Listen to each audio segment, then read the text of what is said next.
Three, two, one. Hey guys, what's going on? And welcome to episode 292 of the KBMOD podcast. It is September 10th, 2017, and we're back. We were on a hiatus last week, no cast, but we are back this week. Brandon has returned from all his travels. I'm here. You're here. I know, it's good. Good to have you back. We've got Katie Zen has been detained, is what I said in the pre-show. He's been detained, which makes it sound like he's in prison. He's not. He's been detained by some of his friends. They're doing some kind of. I mean, I should clarify. We don't know he's not in prison. That's a good point. We assume he's not. He was just right. He's out. I didn't get word that he is in prison, but I also didn't get word that he's not. How about that? Is that? Yeah, like you said. He hasn't checked in this evening.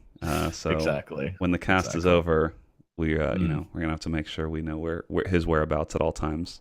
Exactly. But we've got the illustrious Yingity Yang filling in for Katie. Katie, how you? Hello. Katie. Ying, how are you doing? I'm doing excellent. How are you? Yeah, great, man. I'm great. Glad to have you. Thank you for filling in on such short notice, as always. Of course. Yeah, so I would say in some ways we've upgraded. I don't consider Ying a fill-in. Yeah, that's true. It's not really a fill-in anymore because Ying's been on here a decent amount of times now. So thank you for being on. You know what? Maybe I'll stop making even a deal out. Ying will just appear on the cast, and it will be as if nothing has changed, really. Do you think except like you said, the slight upgrade? Do you think if we do that, people will stop noticing the difference between Katie and myself? I don't know about that. I feel like you both strike have a little bit different of personalities, perhaps. Maybe I mean, if you could get a dog and place put your webcam on your dog, and then it's true. And then it would be tougher for people to tell. But you're a handsome looking man, so I would recommend not doing that. Yeah, don't get a dog. Definitely keep your beautiful face on the cat. You could also, though, then you're gonna have to take a crash course in Indiana casserole history, and there's a couple other things you would have to do to you're gonna have to watch a lot more anime and a lot of anime. Yeah, that's true. I'd have to swap out my lovely mouse pad for one that was made by a taco shell company. Yep, get a desk from 1842. Move your setup on there so that you have exactly like less than 10 centimeters of actual movement on your desk. A lot of things that would have to happen. So, but yeah, guys, it's good to be back and having the cast. What happened this week? Anything exciting for you gentlemen? We'll start off with possible activities, and then of course getting to food, and then what we've been actually playing. But I've been gone for a few weeks. So. Yeah, you've been gallivanting, man. Talk to me about it. Yeah, this is it's been like a few weeks of travel. Went straight from the Extra Life Marathon to Germany for Gamescom, and then came back, had just enough time to get home and do laundry, and then headed out to PAX West.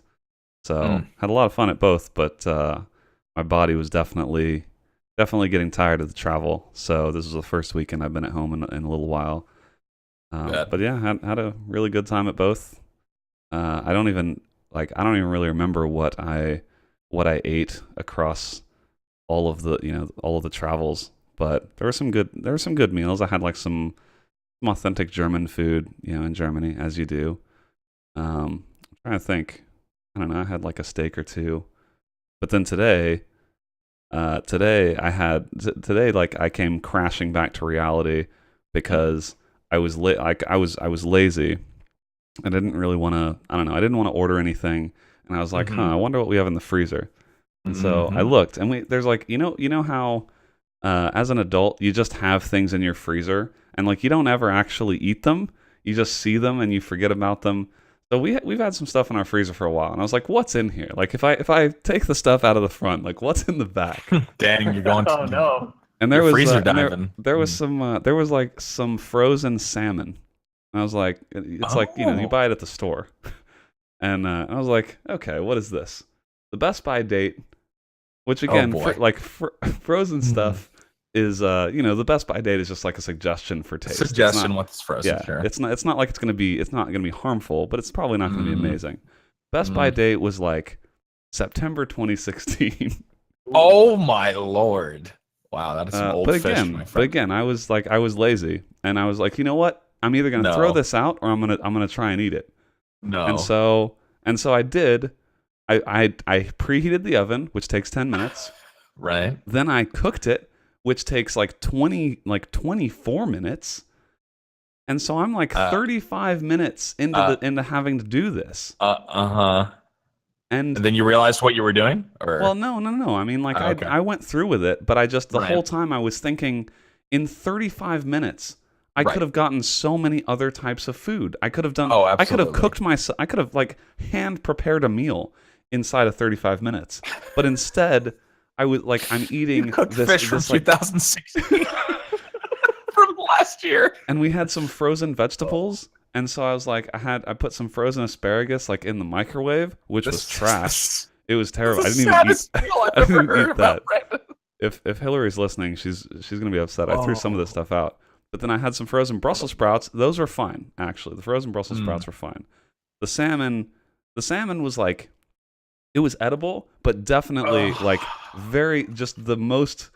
Just imagine how you expect frozen salmon to taste. That's what it tasted Brandon, like. I'm gonna say this right now. Like I'm with you on the date is a bit of a suggestion when it comes to frozen foods in general, but the combination of it being fish and also being literally a year old, I don't know. I mean, again, I'm sure, like you said, I don't think it probably would have harmed you, but just the taste alone, that story is enough to make me, I feel nauseous. I can't. Did you do any kind of like? Did you like cook it in butter? Like, did you do any kind of sauce? It was like one of those. It was one of those things where it actually comes in like a baking package, and so the package has like a garlic butter sauce thing. Okay, but you don't do anything to it except take it out of the box, and then like you leave it in the little pouch. So it wasn't terrible. It's just, I mean, it was definitely not. It was actually, it's like exactly what you think frozen salmon is going to taste like. Yeah. Now, I don't know that it maybe it would have tasted a little better if it was a year ago, but I don't know. It was fine. It was edible. It had some protein. Okay. I wanted to get rid of it. How long ago did you have this meal? This is like an hour ago. Okay, so there's still a lot of time. There's still time. There's absolutely still time. Okay. I want to be clear. We're not in the clear yet. I mean, I think you probably would have started feeling the effects. We are definitely not in the clear yet. But I did kind of inspect it, and it looked normal. Yeah. Like there was no sign, no like physical appearance that gave me cause for concern. Okay. But but so that's like. I figured it wasn't freezer burned at all or anything after a year. Like there was no kind of. I don't know that I have enough experience to know what freezer burn actually tastes like. Okay.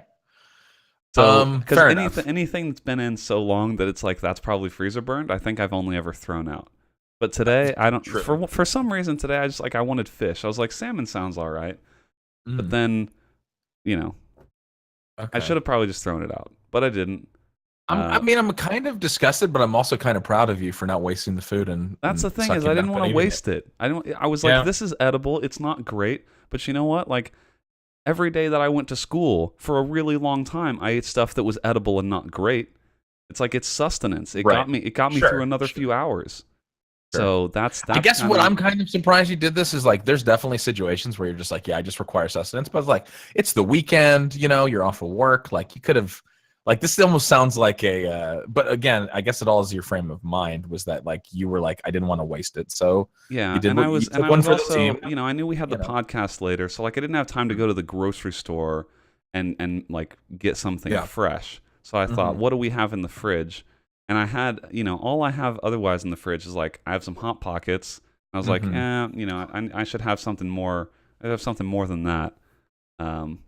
But yeah, obviously, I should have prefaced this with saying my wife is out of town.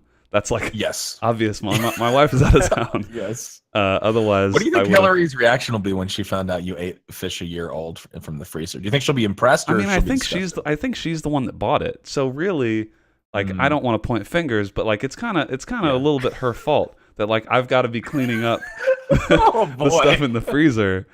That just never gets eaten. Because why would I know there's fish in the freezer? I didn't buy this stuff. So okay. I'm just trying to, I want to make room for some new stuff. Like if I have a bunch of room in my freezer, I can go just gorge myself at the grocery store and be like, what's new? What's the hip stuff that I can buy and that you freeze? can put in there.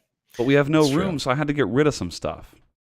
Man, I would have loved to YouTube or just whatever, even just a live series, Brandon, if you going through your stuff really deep in your freezer and then just doing a little bit of like, cooking it and doing a little review in the social eating category. That would have been something else.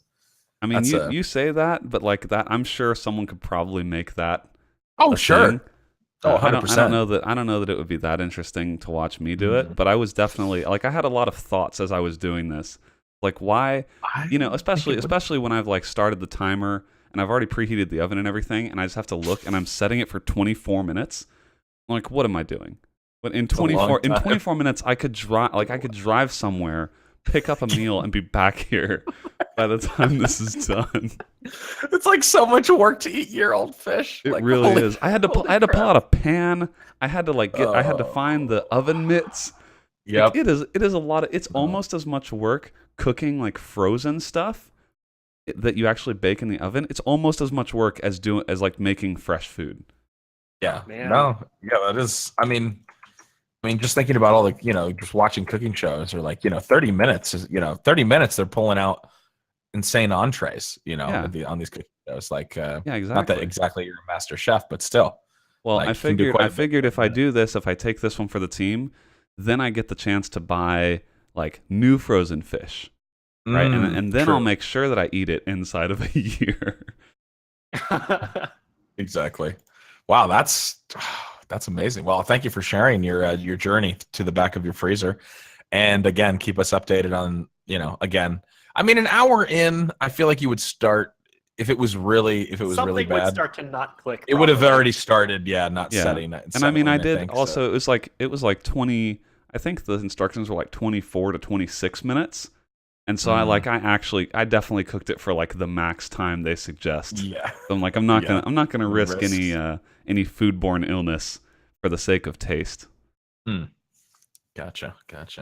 But yeah, I had like some nice meals while I was traveling, and now I'm back. So I'm just like, I'm tempering the audience here. Like I'm not just out living some life of luxury. Okay. Now it's time to pay the piper for all your gallivanting around eating fancy food in Germany. Now it's this weekend I've had Hot Pockets. I did cook myself scrambled eggs because that's easy and those are delicious. So I've had like scrambled eggs. I've had leftover pizza, and I've had fish that is of an indeterminate age. God. So wow. All right, quite a journey. A varied diet. Yes, that's one way to put it. What about you, Yang? Any year-old fish? No, nothing so exciting as that. I am just on like a nice 5-day holiday from work right now. Just sort of incidentally from working a couple holidays, but I figured I don't know if I feel like this is somewhat universal, but I know some people who, when they take vacations, they do not feel like it's a vacation unless they've gone somewhere or that they've done something with that time. And I'm not like that. Like I took this 5-day holiday and I specifically planned to do nothing because sometimes when I do too much, it doesn't feel like a holiday.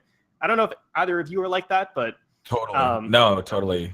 Well, it's different. It's different now because I don't actually have to leave my house for work in quotes. So now it is actually, but yeah, it used to be that when I did have to go to an office job, I would definitely like doing nothing on my vacation was what I wanted to do now.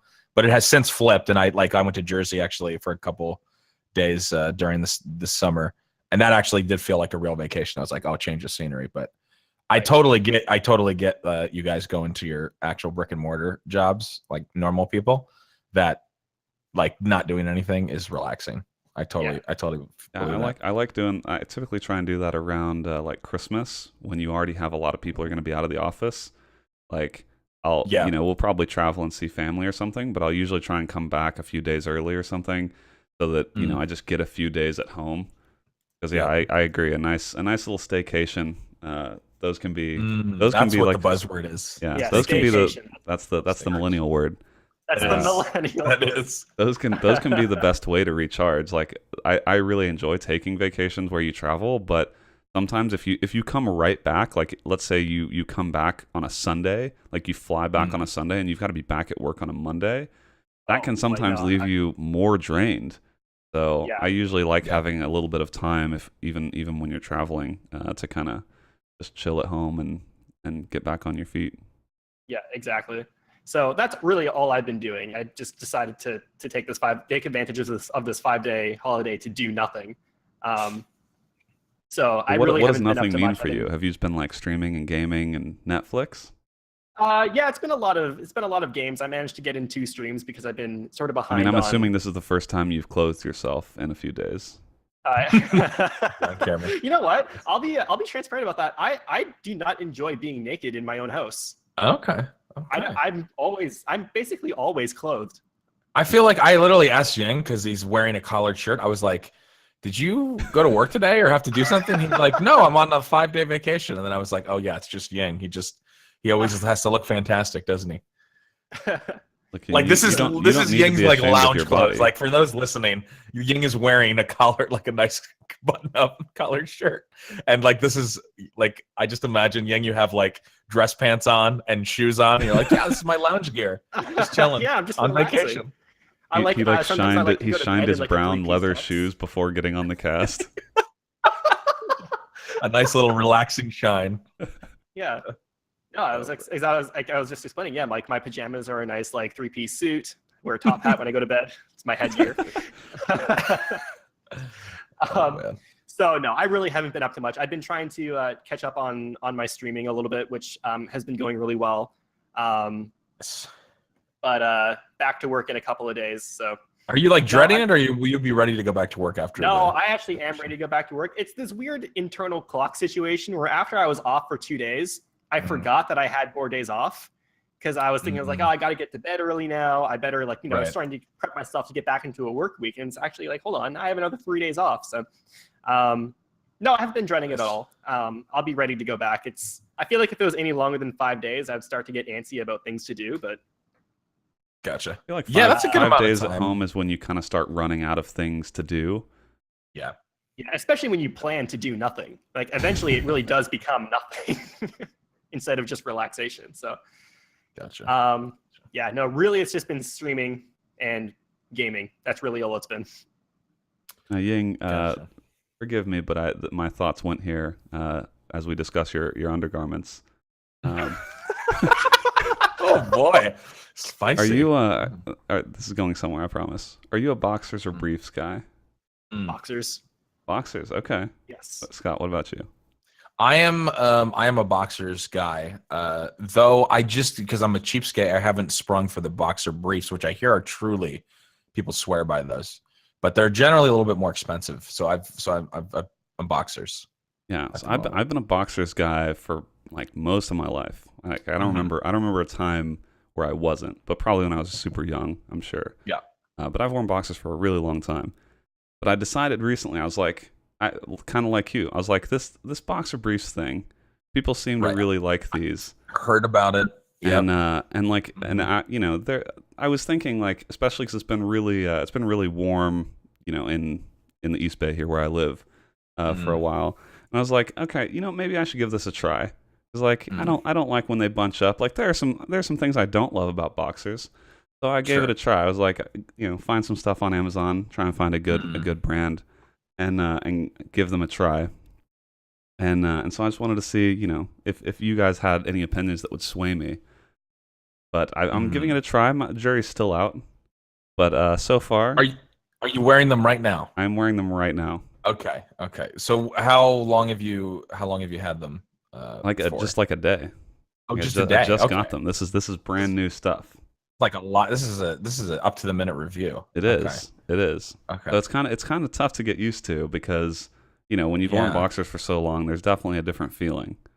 But but the main thing I was thinking about was like, especially if I'm wearing athletic shorts or something, it's just it feels like it would be way more comfortable. Yeah, that makes sense. So I'm trying to like give it a fair trial run here. A fair shake. I was trying to think of a synonym and not say fair shake. And not say shake. Yeah, no. But yeah, so I'm glad to hear both of you guys are boxer guys though, because that I'm glad I have some allies.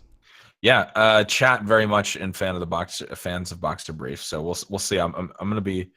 I will. You know what? If you like come around, or if you're like, yeah, man, these are really a step up from Boxers, then Brandon, I'll commit to ordering a couple. I think getting a pair or two. I ordered one pair just to give it a try. I love it. I think you should give it a try. Because I'm down to try. Yeah. Okay. I don't. Cool. I So kind of. we'll You know what? I'm back going in. on Amazon right now. I'm going to type in cool. one We'll pair, back in. one Boxer Brief. I'll send you the link to the ones that I got, and you Okay, can and because now that I'm talking about it, I actually feel like some solidarity would help here. For sure. This is what I literally just typed into Amazon. One Boxer Brief. Let's see.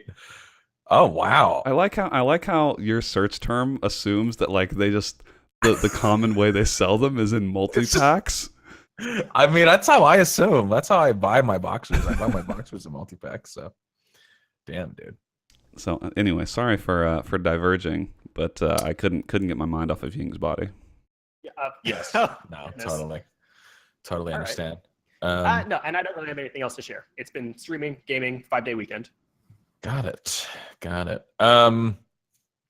Yeah, for me, it's not anything too crazy. Went to a concert this Friday at the Mann Center, which is a really nice their Sky Stage, it's called. And the Mann Center's like gives you a really nice view. It's kind of up on like a hill in the Philadelphia area, and it gives you a really nice view of downtown Philly. And hadn't been to a concert in a while, so that was a lot of fun. It was like an outdoor concert, and they have the grass. So it was kind of nice being able to sit out there, so you could set up a blanket while all the people that you don't care about are performing, and then move a little bit closer when the act comes on. That was So venue wise, it was really cool. I saw John Bellion was the name of the act. He's pretty solid. And then he's like an artist too who like if you listen to his like studio album, it's really good, but when he performs live, he has a full band with him, and like there's they riff on a lot of the songs on the album. And sometimes that can be rough depending on like if you really like a song and then they change it live, you're like, oh, I don't maybe I don't like it as much. But this like almost pretty much in every instance it like elevated it to another level, which was kind of cool. Because I'm sometimes iffy on that. I'm like, just play it as it was, as everybody knows it, because that's why they like it. But so that was really neat with the live band. And then today, other than that, I'm trying to think I'm trying to tie in if I ate anything too crazy. Not really, not anything out of the ordinary. I did go to Babies R Us with Tab today to just start looking at some baby stuff. As a lot of I have a daughter that's going to be born. She's coming, next few hours. A little more than boxers or briefs. Well, that's a great question. I'm gonna leave that decision to her. You know what I mean? We'll have to see. But I was just blown away by.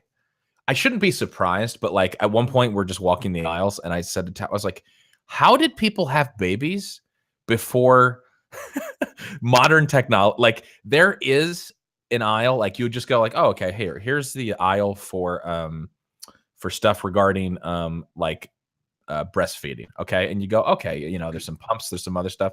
There are I felt like I was in like a hobby store for babies, which I guess that's basically what it is. But like things that you would never like, I'm like, why would you need that? I mean, I know it's a multi-billion-dollar industry, and I'm probably going to be asking that question a lot, but just anything you could ever think of that could possibly go wrong with your baby, or that you need to be able to take care of your baby.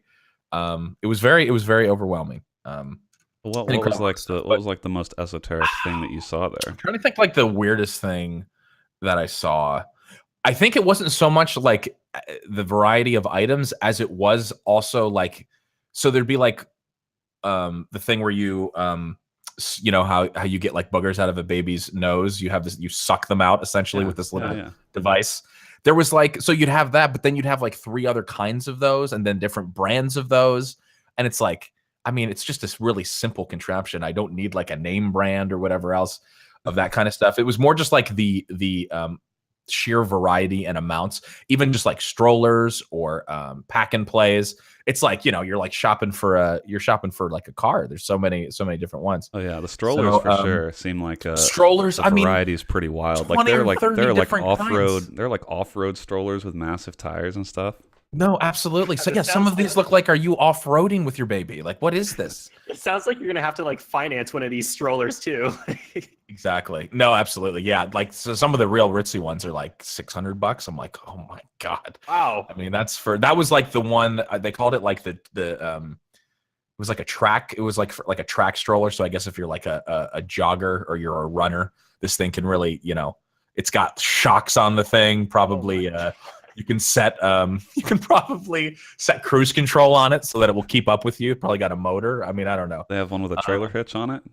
A trailer, yeah, exactly. So anyway, no, it was cool though. It was cool to go and see all the stuff. And credit to Tab, she like maintains. We basically use an Amazon wish list. So shout out to Amazon, shameless plug. But for real, like they make it really cool with the baby registry. So like stuff you see, you can just be like, okay, put it on there.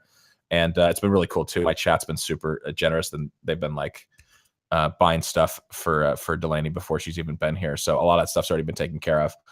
Which is really cool, but it's just crazy, the sheer variety. So I'm very grateful for a girlfriend who wades through just like it's just like, I don't know, like there's definitely advantages for a child being born in the times of modern technology and all the stuff we have. And then it's also on the other end, it's like I feel like we're probably almost on the the far end of like the amount of stuff you can get. I'm just like, it is mind blowing. Like, it is also maybe one of the most obscure rabbit holes I've ever experienced, to dive in and look at all of like the clever or like the joke onesies you can buy. For oh my babies. God, we've gotten You gotta look it up, because you'll be surprised how much, I don't know how to describe it other than content. So like the kinds of jokes and the onesies that they come up with. Yep. There's been so many of those kind of onesies. Tab added a bunch to the wish list, and that's definitely probably the most popular item, is people from my chat sending meme onesies. So she has so many of those already. I'm just trying to think of some of them. I'm sure. Oh God, we haven't. So we're gonna do we've gotten a bunch of stuff already sent. So we're gonna do like a stream where we kind of try to open it all on stream and like thank everybody who sent stuff. But yeah, there's definitely like an entire industry seeming around baby onesie one-liners. So I think my favorite one so far, I mean, there's a couple really good ones. Ones that are just images though, is Petey Skitty from my chat found one of the hot dog from Snapchat dabbing. And he said, if you add this to the registry, I will buy it. And I was like, dude, absolutely.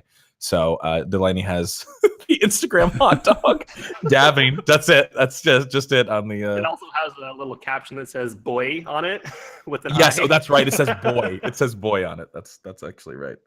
The great thing is that by the time she's born and will actually fit in it, that meme will be like complete. That meme will be old news. Exactly. Yeah, Bayer pointed out one. It's it says, "I'm not drunk, I'm tit-faced," or like, "I'm not milk drunk, I'm tit-faced." That one we got. There was one that some of these are they're a little edgy. So I guess depending, I was like, man, some of these we might not wear around the family proper. This will just be stream onesies for Delaney, which is or around the house, but we'll have to see. But yeah, so that's been interesting. That's been cool. But no, it's been exciting as it continues to gear up. It's an interesting process, and also when it's like your first one too, it's like, you don't like. I'm sure like by the time the second one comes around, there'll be a lot of stuff where we're just like, yeah, we never use this, we don't need this. But the first time around, it's just like gotta cover all your bases. So, but it's been a fun process. But yeah, and then eating wise, nothing. Oh God, I forgot about that one, Ying. You had to say it. Yeah, there's one. It's like it's a barcode. It's a barcode, and it says "made in vagina."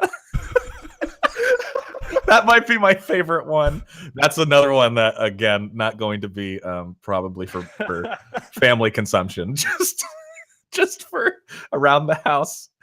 Oh boy, that one's super good. Thinking about the size of like the baby onesie meme market. That's what I mean. There are people making like, fortunes. It's maybe the most obscure rabbit hole on the internet right now. Yeah, exactly.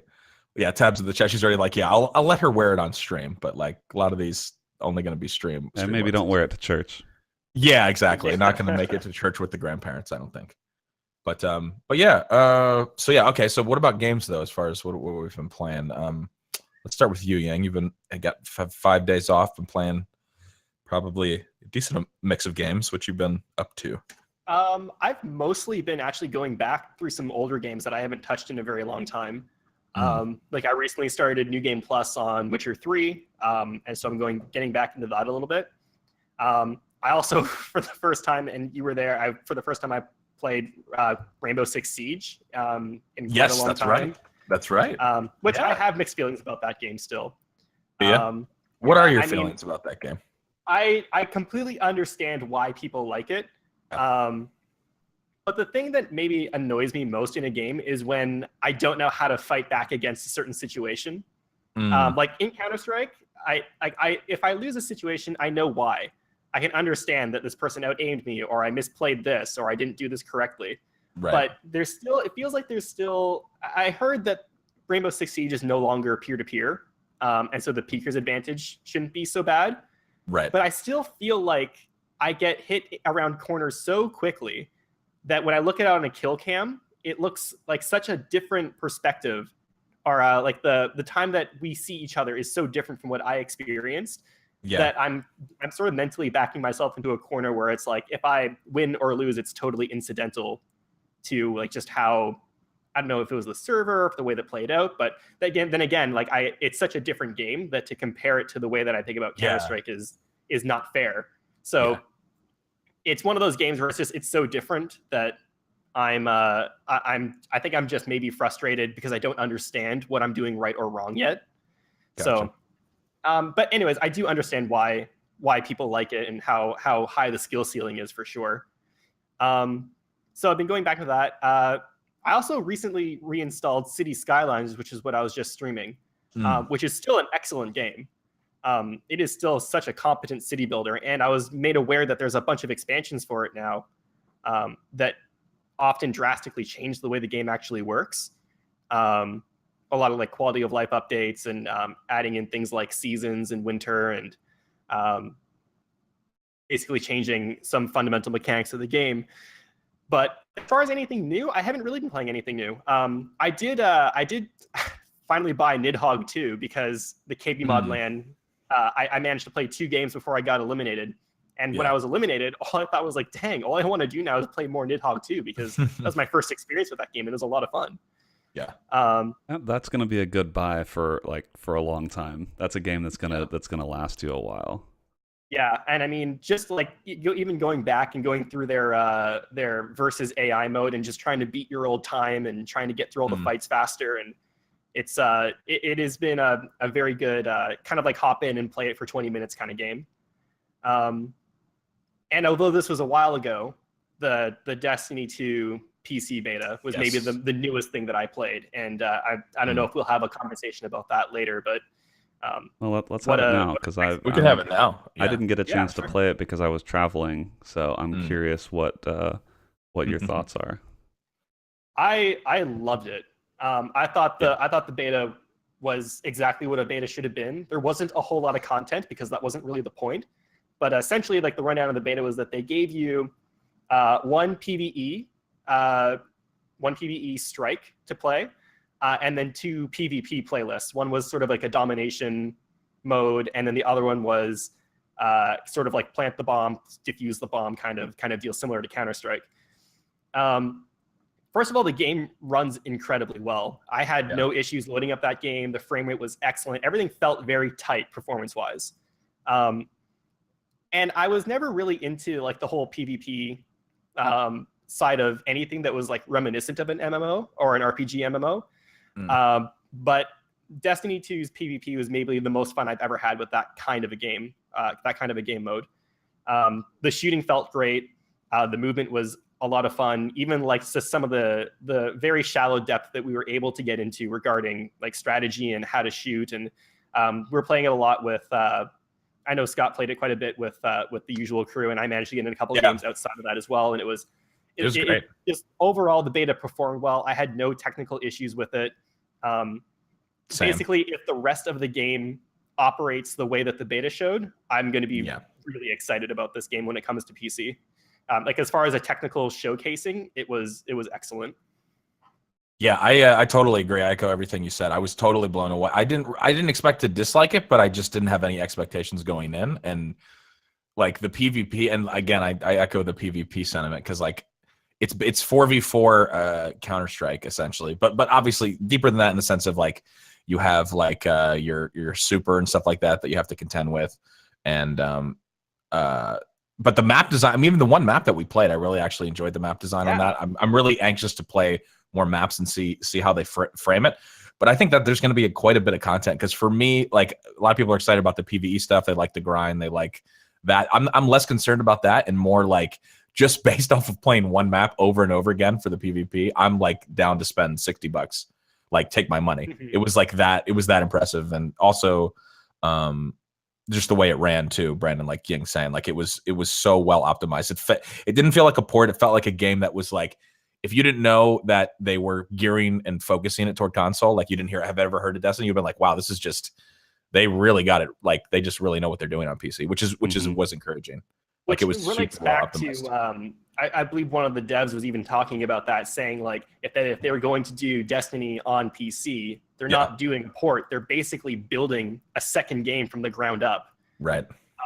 For it to work on PC, and that's what it feels like. It feels like an entirely different build of the game that was starting from point zero, meant for PC. Yeah, which is super exciting. So I think you're gonna see.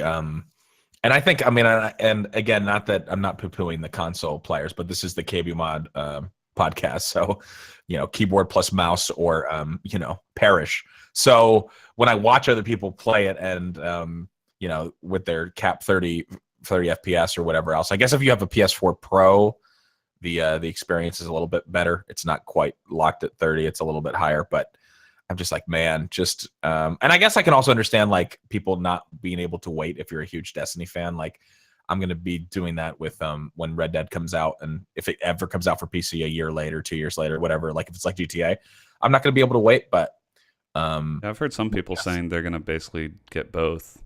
Like they want to get it and play now, but then when it comes out on PC, they'll play it there. Yep. Which totally, that's more power to you if you want to. If you want to like restart on PC in a month and a half. Exactly. I mean, I guess in one way you're going to have like content wise with PV and stuff, you're going to have a pretty good head start on people who are just starting out, right? Yeah, like you're for sure. That's That's why I'm kind of like, I'm probably not going to watch much of it. I'm going to try and kind of avoid things until it comes out because I kind of want to go in fresh or, as fresh as I can. Yeah, definitely. But yeah, all signs point to it's going to be a really, really solid game on PC, which is cool. You didn't play any of the first Destiny, right, Yang? No. I'm brand new to this. I don't own a console. So. I did watch a lot of Destiny content though, so I was really excited when I heard that Destiny 2 was going to be on PC, because I miss having a game that I can like, as you said, do like a grind in. Where I'm not necessarily paying fully attention to what I'm doing. I'm sort of, I'm doing this strike again, and I've done it 12.5 times. Yeah. And I have like a stream up or a movie or like a YouTube series up, and I'm mostly paying attention to that while I'm, grinding to try to get this particular drop. I miss having something that's passive like that in terms of gaming. Because so far everything that I play on a regular basis right now requires a certain degree of focus. Which is not necessarily a bad thing, but it's a different type of, I guess, a different type of gaming session is a way to word that. Where you're sort of like you're listening to a podcast or something while you play.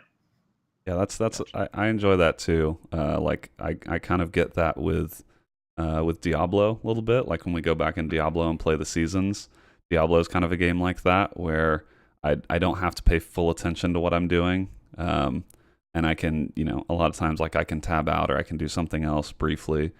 But PUBG, for example, is like not that game. You have to pretty much pay attention the whole time, which is fine. But I agree with you that it's nice to have a game where you don't necessarily have to pay full attention the whole time, and you can kind of relax a little bit, and just it's a little less intense of a gaming session. And I think Destiny maybe has both. Because like obviously certain like raids and stuff, I imagine you kind of have to be paying attention the whole time. Exactly. But Okay. So anything else, Yang, before? So that was that's pretty varied. That's pretty much it. Yeah, it's just been going back through a bunch of older games. Like even like a lot of like the Total War series. I think I talked about it before. Total War is like one of the first game series that I've ever really dived into. So I was going back through some of the old ones, and Shogun 2, in my opinion, is, I don't know if anyone knows anything about these games, but Shogun 2 is still by far, in my opinion, the best one they've ever made. So I was playing that earlier today. But as far as anything new, Destiny 2 is really all that it's been. And now I've been spending, and I will continue to spend the weeks to come just sad about not being able to play it right now. Yeah. Listen, good things come to those who wait. It's Bible verse somewhere. I don't know. Deep in the recesses. It'll be here before you know it. Listen, yeah, it'll be here, and then we will partake together. It'll be joyous. All right, Brandon, what about you? Did you get a chance to play much? I mean, obviously you're traveling a lot. Yeah. Maybe some mobile gaming, some Hearthstone. Yeah, so not a whole lot. I did try and play more of The Walking Dead 2 on my iPad. But I think I ended up having to erase my save because I got a new iPad, and for some reason The Walking Dead 2's save file is like a gig. It's like a gig, or like a gig and a half, and I have no idea why. But it was like too big to sync to my iCloud without paying them more money. I was like, well, I'm not going to do that. So I didn't. You're telling me like a Telltale game not being well optimized on an engine? I was like, I don't know what's going on here, but like I'm not going to sync a gig and a half backup to the cloud for like just to like keep my like somewhat worthless Walking Dead 2 save.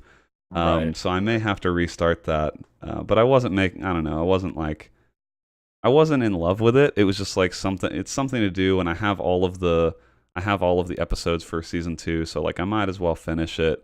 But it's not gripping me the same way that season 1 did, which I played season 1 a few years ago, but yeah, that's about it. I mean, I didn't play a whole lot when I was traveling. I mostly just like binged shows. I've still been watching Suits, and I'm almost caught up with that, or at least caught up with the current season, which is not yet on Amazon Prime.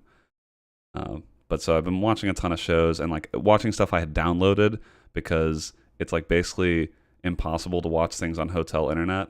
And when you're traveling, like when in another country, the rights are all different. So you basically like can't even get on the internet because then it'll like lock you out of the shows that you wanted to watch. So, so I just downloaded a whole bunch of stuff and watched a whole bunch of stuff for like 2.5 weeks. Other than that, when I got home, I was jonesing to play some PUBG. So I've played a little bit of that in the past few days, but I've been kind of getting back in the groove because they've released like a couple patches since I've been gone. So that's pretty much it for me. Not a whole lot. Gotcha. Okay. Yeah, and for me, I echo the R6 stuff. Hadn't played Rainbow Six in a while. There was a 26 gig update for that game that they added some new operators and new maps and stuff like that. Fixed some of the issues plaguing the game, including not being able to see outside because of the way that the lighting engine worked. So they fixed that, which was cool, and it was fun. I really do enjoy Rainbow Six. That game is just, it's. I echo a lot of what Yingity said, and it's hard for me a lot of times to tell because I don't play it regularly. How much of it is me just, again, getting destroyed by people who are super aware and good at holding all of the angles and stuff, and then how much of it is like some random stuff going down where it's like, well, that's definitely not what it looked like on my screen when he killed me. But definitely want to play some more this week. I had fun with it playing again, and played. Yeah, so I recently purchased FIFA as well, FIFA 17, because I want to play FIFA 18 actually. Kind of get to have a sports game that I used to love sports games growing up, and I haven't been playing them as much as an adult. But and I always loved FIFA, so the last FIFA I played seriously was like FIFA 99 on my PlayStation 1. So it's the formula. It's still FIFA, but there's just about like 750 new controls that you have to learn, or that you can, I guess. I mean, if you really want to just play it real bare bones, you can pass the ball, you can shoot the ball, but there's so many other things going on in it. So I've been it's been a pretty rough I just, this is also how I play these games is I don't like start out against the computer. I just jump right into playing online against people. And I do, as much as it's painful to get absolutely smacked by people that are way better, I do feel like that's generally the best way to learn quickly in games like this is like, you might as well just get destroyed and hopefully like over the course of a couple weeks or like however many hours you'll get caught up. And I am slightly improving here and there. Like my chat's been trying to help me and stuff, but I've actually been having fun with it. And so I'm looking forward to FIFA 18. With Origin, it's one of the games that's in the Origin Access where you can pay $4.99 a month. So it's got like that and a bunch of other games in there. So it's like, it's not really a huge ask. I think you can buy it for $10, but I've just been doing that. So I've been enjoying playing FIFA. Still got a lot of ways, a lot of hours to grind on that game till I really feel like I can compete consistently. Open some packs. So people keep asking. I'm like, no, not in 17. In 18, yes, I'm probably going to open packs in 18, but not in 17. I'm trying to stay off of that. So Counter-Strike as per usual. I'm trying to think if there was anything else. Oh, and then I got a rant about Battlefield. Now, Yang, you didn't talk about Battlefield. Oh, yeah, Battlefield. You skipped over that. So Battlefield 1, I have a really interesting. So I'm gonna say this whole conversation comes with the fact that I uninstalled Battlefield 1 off my machine altogether this week. Which this is a game that I've come back to periodically after my first 150 hours with the game. Really, really having enjoyed my time, and I did. And so I'm not retracting my statement about how much I enjoyed Battlefield 1 for 150 hours. My issue with DICE and with EA and with the direction the game has gone was basically after the 150 hours I had, basically playing operations solely, was basically after it started getting a little bit stale, right? You're playing the same maps over and over again, and we're like, okay, we were waiting for some content. Well, I don't exactly know how many months it was that we got content from EA, like the DLC stuff. But it was far longer than it should have been. And then when the DLC came out, it was, at least for operations, extremely unbalanced and really left a bad taste in my mouth. But I played it a bit, played it for a couple days, got frustrated, quit, and was like, all right, whatever. So sure enough, there was another content patch that came out recently, and people are like, you going to go back into it, play it again? I was like, all right, you know what? Let's go. Let's load it up. And they did a lot of quality of life stuff to try to bring especially with the game mode operations, like people weren't playing it enough. So they added a button where you can just join basically any operation that's in progress to try to basically group all the players together. So it just, I don't know, like so we played that a bit and it just, even finding operations. So like the first day that happened, there was like, we were able to get into games here and there. The second day we were waiting, there was long like wait times to try to find anybody playing the game. And then it was doing stuff where it was like people it was like splitting the party apart, just doing all kinds of stuff that made it super difficult to enjoy the experience. And I guess we all started started getting very upset. And it just boiled up until we were just like, I'm not having fun. Like, but the match, I was literally on the winning team. And all I could think of was like, I can't wait till this is over. And I was like, wait. I'm supposed to be enjoying myself. Like, this is a video game. Like, this is a shooter. Like, I should be having fun, not going, oh, God, how many blimps are these mother effers going to get in this operation? Or how many times is my team going to get split up, when we're trying to form a party? And it's just a shame because there are so many things I actually really like about Battlefield 1, but there's too many other shooters out there that are adequate and solid that going in for the occasional 2 days of frustration with that game, it's just not worth it to me anymore. So I signed off my 188 hours total in that game. And I still, for $60, honestly, I feel like I got my money's worth out of Battlefield, but I'm not saying like never. I mean, who knows? Like maybe something will happen and I'll reinstall it at some point. But for now, those 45, 50, 60 gigs on my hard drive are free. And so, you know what? F in the chat for Battlefield 1. Pour one out. It's kind of a shame. They got a bit of an influx of players on PC after the new content came out. I think it was like 28,000 at one point, which is a lot. But it's like the other thing I was ranting about. I was like, remember when Battlefield was a fucking PC game, and that the player numbers weren't on fucking console? Anyway, again, I know I'm just like a bitter old man, but it's just like it is what it is. And so kind of just over Battlefield 1. And then the other thing somebody mentioned, I forgot to mention, I played Comedy Night. Which is how do I describe Comedy Night? Comedy Night is, I describe it as YouTube comments the game. YouTube comments the game. That's actually a really good description of it. You basically go into a room. It's got these funny avatars. You set your avatar up, and then you do stand-up comedy. You can set up a couple different ways to do it. You can you can have people be voted off the stage by the crowd. You can just run a room and be an admin and let people stay up as long as they want until they get off the stage. It took a bit of back and forth. Like there's rap battle rooms people will set up, the music rooms. Definitely a mixed bag, especially if you're streaming the game. Definitely a lot of people that like to come in and, like you said, Yingity, YouTube comment their way throughout the experience, or just try to be real edgy and drop in certain racial slurs. But the game really shines when you get a room full of people that are actually down to try to have fun with it a little bit. And towards the end of the stream, I got a private room going with people from the chat, and it was actually a really, really good time. And it's one of those games that it has no right to be as fun as it is, but it's really like just kind of what you put into it is what you'll get out of it.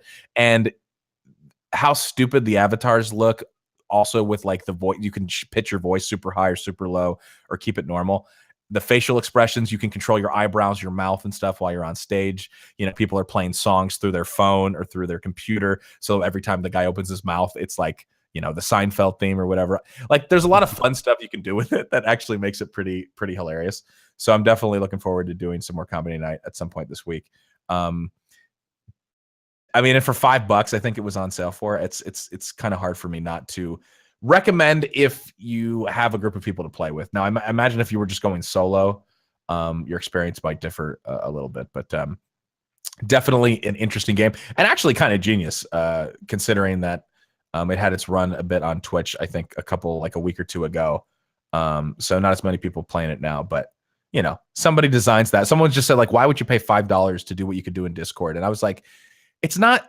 The visual element in the game actually really adds to it, as foolish as that sounds. So yeah, it's just like putting structure around something you could do elsewhere. Exactly. But like the fact that someone made a game out of it is like worth a few bucks for you to not have to like organize all of it yourself. Right. And it's competent enough at that, like it works well enough where it's like everybody can get into a lobby, and it has enough of those funny things set up around it that kind of elevate just the banter that happens. So yeah, that was interesting. So that was Comedy Night. I think that's pretty much the main stuff that I played this week.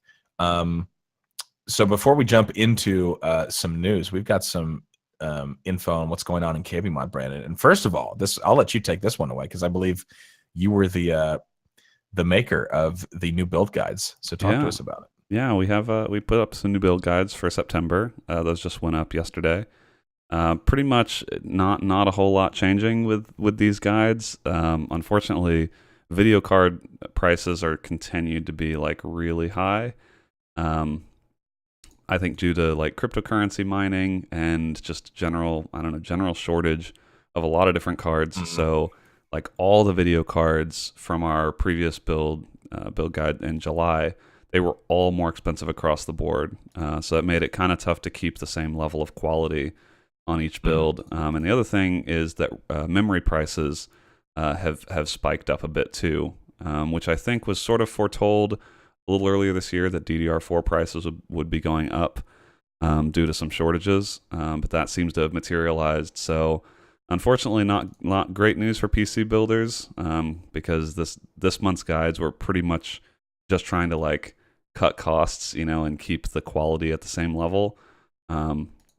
But hopefully, like as we go into the next few months, like Q4, hopefully those prices will stabilize a little bit, and there might be some sales around like Black Friday and all of that. But if you are looking to build a new PC and you didn't build one 2 months ago, then these guides are a better baseline for what you can get at each price, even if it's unfortunately a little less value than you would have gotten earlier. But those are up. So kbmod.com, you'll see them stickied on the front page. And then we also have this is like a little over a week old, but we didn't have a cast last time after this went up. But Julian Suro6 put up a nice little Destiny 2 first look for the PC beta. So we talked about it a little bit on here, but that PC beta was a couple weeks ago, and so some good thoughts if you're thinking about getting it for PC. And again, pretty positive impressions of that beta. So check those both out, kbmod.com, and good stuff. Right into the news. We can. Well, real quick, I actually played so much stuff in the span of these last 2 weeks that I forgot to say. I played the new Life is Strange episode, Beyond the Storm. Oh yeah. And let me just say, very millennial game. It delivered beyond my wildest expectations. I'll just leave it at that. You can check out just shameless self promotion, but you can check out the highlighted VOD on my channel. There were basically all of some of like the craziest moments that the other game built up to that were just so zany and either cringy or edgy by the end of the first game. Imagine all of that in the first 20 minutes of the new game, and then times that by 10. It's on another level. So as much as I love playing through that game to just enjoy it with chat, I just can't believe that it came out as good in quotes as it did. Also, and then spending my time looking through why people felt like it was a triumph. I think it has like 8, 9s, and 10s like everywhere, which again, like you said, Brandon, a very millennial game. It's just definitely not targeted towards me. I guess that's the kindest word that I can say about it. It's unbelievable. But all right, so just wanted to mention that because I know anyway, just want to be up on all of the games and games that you should play. Life is Strange Beyond the Storm. All right. Speaking of storms, Blizzard. Blizzard is opening a new a blizzard is a type of storm. Blizzard is a type of company. Storm. It's also a company. And Blizzard is opening a new esports arena in LA next month. And that's we've talked a bit about Blizzard and how they're really pushing Overwatch and some of their other games as esports, but obviously Overwatch is the main push. And I've been pretty skeptical, not in the sense that I don't think Blizzard, if anybody can do it like Blizzard can do it. It's just the whole structure, especially of their Overwatch League, where it's based on like regions, right, and like cities, at least in the US and all that. I've been kind of like, I don't know. So what are your guys' thoughts on them opening up an arena? I mean, it's not unheard of. MLG did this not that long ago. And obviously this is going to be the place that they're going to be hosting their tournaments and all that. And they want to kind of have like an ESPN like presence when it comes to this. One of the quotes from Mike Morhaime was, "We're at a tipping point for esports, and we're looking forward to ushering in a new era of competition-based entertainment." I think basically, like with the Overwatch League stuff, you kind of have to assume this would happen, because like if they're gonna try and pioneer this kind of local experience, then it makes the most sense to do that in LA, which is they're based in Irvine. So like this is pretty close to where their headquarters is, and they already do, like, obviously it's a lot of money, and I'm not sure what the business plan is around it. Like a capacity of 450 spectators is not huge, but it's also not small. Sure. But they already do so many broadcasts that it seems like it would make some sense to just have a space that they own to do production instead of have to like rent out studios for production, because they do so many different tournaments. Like they do Overwatch, Hearthstone, Warcraft. Like having to rent out production facilities for all these different shows they already do is probably pretty expensive on its own. So I think it probably makes sense for them to own their own space, and especially with the Overwatch League coming, like they sort of have to put the first step forward, right, to get other people to want to do that in other markets. So I think it makes sense. It's at Burbank Studios. It sounds like it's going to be of course, like top of the line state of the art kind of production facility. And it's a big bet, but like that's the Overwatch League itself is a big bet. So I think in the grand scheme of like bets that Blizzard is taking, I don't even know that this feels like the largest one. No, definitely not. And I think it makes sense, like you said, just to be able to have a spot where they're going to be centralizing like all of their tournaments and all that kind of stuff and covering it. Like, I think it makes total sense. I just am really curious to see how, especially the Overwatch stuff's going to play out, if it's going to do the numbers and have the kind of interest that they feel like it's going to do. I mean, obviously, they have the player base, but that doesn't always necessarily translate into like meaning that like esports wise, it's going to be insane, because I still think they have a lot of issues when it comes to. But maybe they know because of their player base, they're not so much worried. I think sometimes I get caught up on the whole idea of like, how is this going to be received from people outside of the gaming sphere, or like games that are like more like easily watchable, even if you don't play that. But with a game, with certain games player bases, you only have to rely on the people that actually play the game and know about it, and know that like they have disposable income and they'll have interest in the esport itself, I suppose. Yeah, and I mean they can, they can also, I think just the fact they already do so many broadcasts, and they also have MLG, and MLG does a fair number of broadcasts, and I imagine being in LA, they might be able to rent it out, for other companies to do broadcasts from there. Like there are probably a lot of ways that you can make the financial math work for buying your own production space.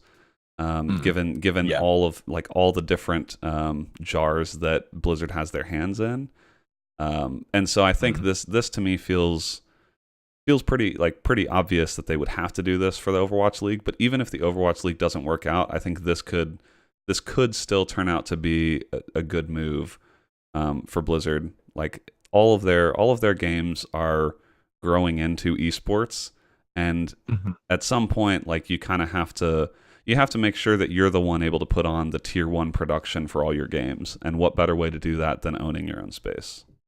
Yeah. I actually think you're exactly on the right track here, because I was just, while you were discussing that, I was looking up, I was trying to find viewership and attendance for previous events. And the one that they typically point to is there was a $300,000 prize pool open tournament hosted by Faceit, and broadcasting to the E-League's brand, that was evidently very successful. But everyone's impression after that was that Faceit, E-League, who else we have here, ESL, DreamHack, and MLG, who have all hosted Overwatch events in the past, they were under the impression that there was going to be more of those because the first ones were so successful. And it looks like Blizzard, it's being described as they took a very cautious approach and have more or less decided to not have those events hosted by Faceit, by ESL, right, by DreamHack and MLG. And in this article, it doesn't exactly state why. It's probably because Blizzard didn't say, but it does sound like they are deciding to. It looks like they were probably pulling back from these relationships in order to essentially do what they are announcing now and be able to host their own events and create their own production. And I think this article was written quite a while ago, so obviously they didn't have the knowledge that Blizzard was intending on doing this. But given that there is no explanation from Blizzard why, even this Faceit employee that they're interviewing says, Blizzard was not very open about why they're not wanting to host another event with us, while they're not, the development and the relationship sort of was pulled back. That sounds like that's what you guys are describing sounds correct based on what this article is saying and sort of the mystery involved with these first events being so successful, Blizzard looking at that success and then choosing to not continue those very successful events with third parties. Yeah, and there's also, there's the esports arena, which is in Santa Ana, and I haven't been there, but the fact that is has been open for I think a couple years now and isn't closed, tells me that there must be enough appetite in LA to keep a place like that going. And so, I think Blizzard has a lot of options for revenue streams for that sort of space. And LA is probably the best place to have, a facility like that, because there's already one that's owned by a third party, that's that seems to be doing fine. Like I've seen events run from there. People seem to like it. Yeah. So it seems like probably a pretty safe bet for them. In terms of like proximity to their HQ. In terms of the population, like they're going to have two franchises for the Overwatch League in the Los Angeles area. So like all of it sort of jives with what, them backing up all the talk for their Overwatch League. And it seems like they would have to continue having more kind of bombshell announcements come out like this to get people hyped up for, what is ultimately, like you're saying, Scott, something that's not a guarantee at this point, like keeping people interested in the Overwatch League. But hopefully there are other games they have, like between Hearthstone, Overwatch League, Call of Duty, Heroes of the Storm. Yeah. I don't know, like they have so many franchises that like they could be doing production out of this place, 7 days a week just off of their own games. Yep. No, definitely. It definitely makes sense to consolidate and centralize like all that production out of there. So yeah, we'll see. I mean, again, like I hope the Overwatch League stuff goes well and maybe it'll become a model for other games and stuff like that. But yeah, it definitely remains to be seen.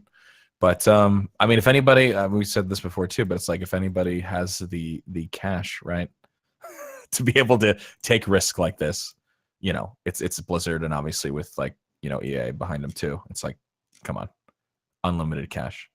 Yeah, and I'm sure other game companies are going to be watching closely, to see if like the other big companies in space, EA being one of them, they're going to be sort of playing second fiddle to Blizzard. Like after this, if this goes well, EA doesn't have the infrastructure to make their games into successful esports like Blizzard will have.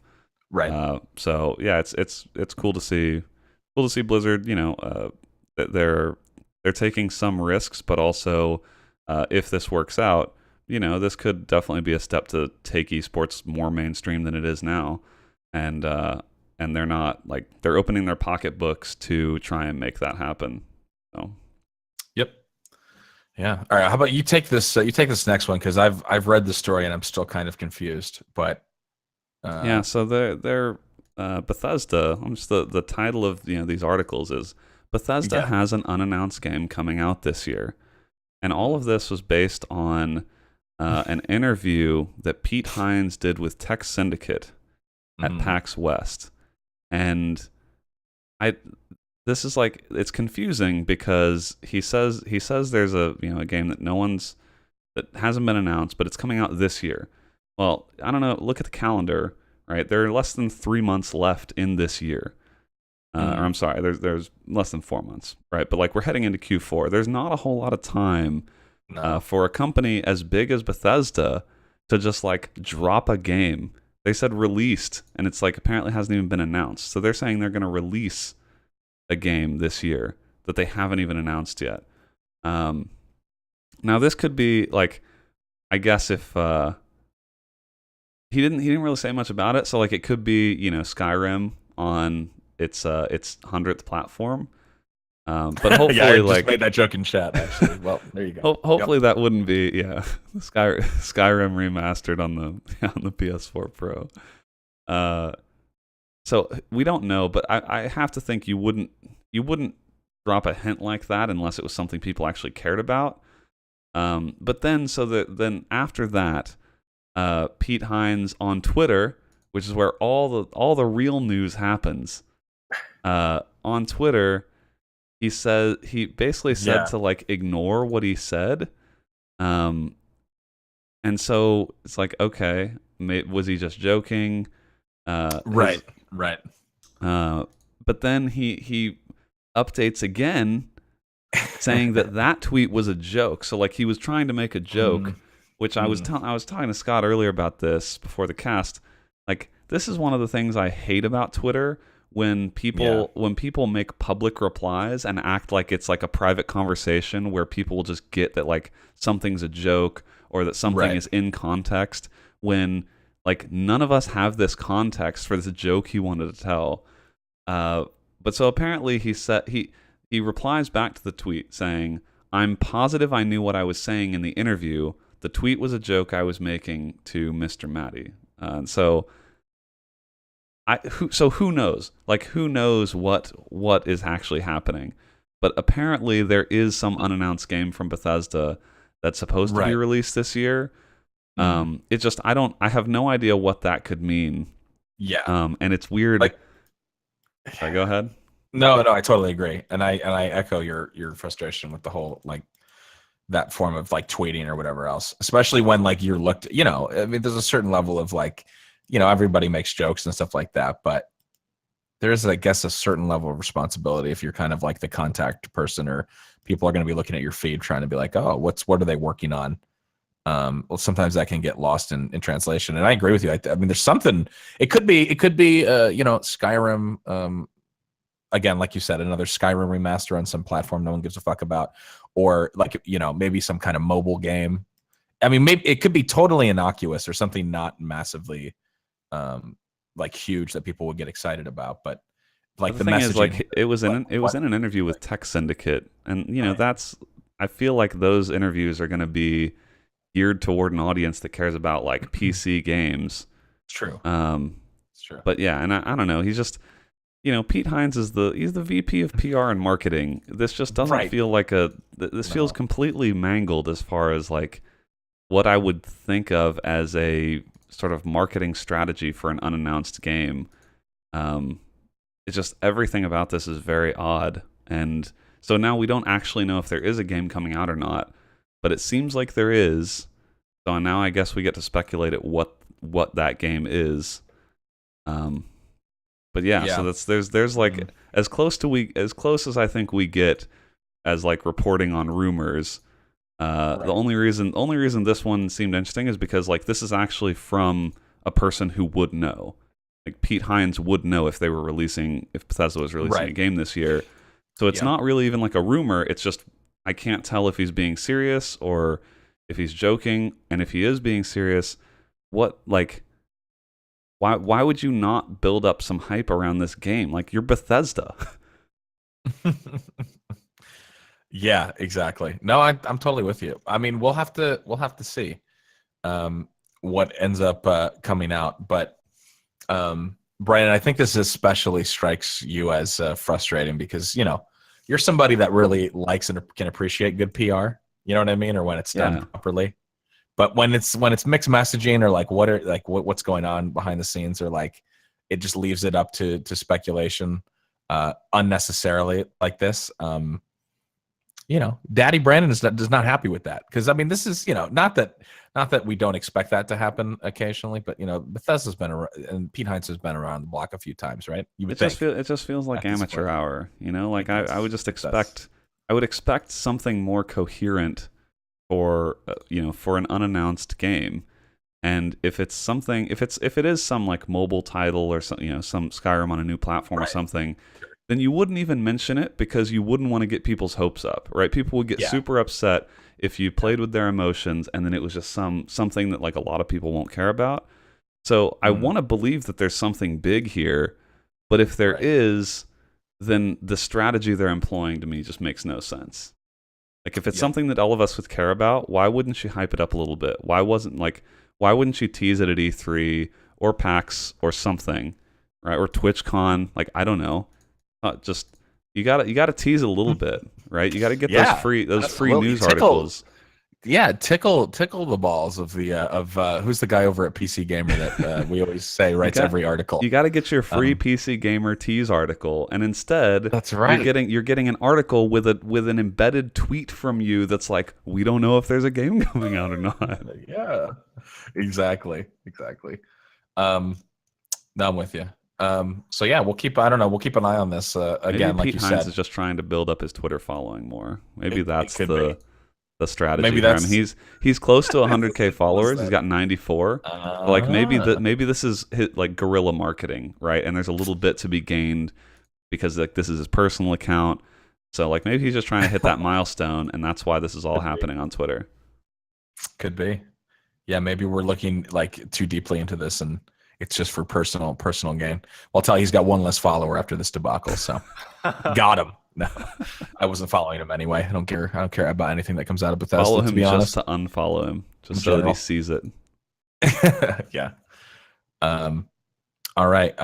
Well, moving on from puzzling PR into moderately puzzling PR, but I was going to say from bad because PR this to also more is bad not PR or puzzling like PR. yeah, this is puzzling PR, but also it was enabled like the reason that it actually kind of works is because that the results have been decent. Yeah. Obviously, this would be a nightmare scenario, the headline I'm about to read you, if the AMD Ryzen had been a total flop, right? Like then you would be like, well, I mean, I guess maybe you would say like, hey, cheers for accountability. But because people are overall pretty happy with the performance and the price of Ryzen, I'll just read the article. AMD says Ryzen was a worst case scenario and that Threadripper was built by engineers in their spare time. So that's a pretty, that's a when Rob Thubron wrote this article for TechSpot, I was having trouble saying that name. You knew that when he put this, whenever maybe his editor made this title, they were like, this is going to be good. This is, I mean, you got to click on this. It's got everything. Worst case scenario in quotes, built in the spare time by engineers. And overall it's a successful product.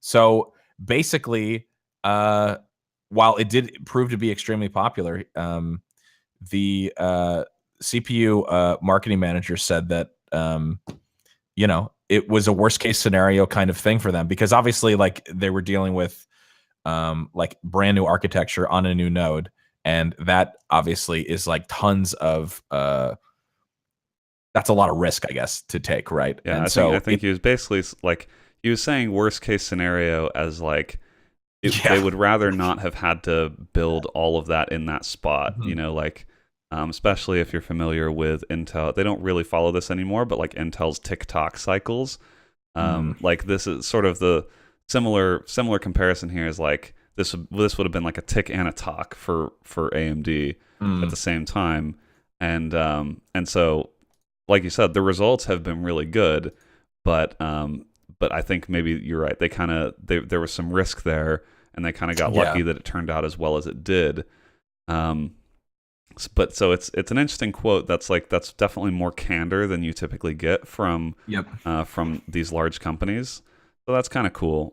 Kind of admitting, admitting that like it's not all sunshine and rainbows. No, in the development process of Ryzen, and also just another interesting anecdote that also I feel like you very rarely get was that Threadripper, which is the AMD's high-end processor, basically taking on Intel's Core i9 stuff, like Intel's $1,000+ processor line.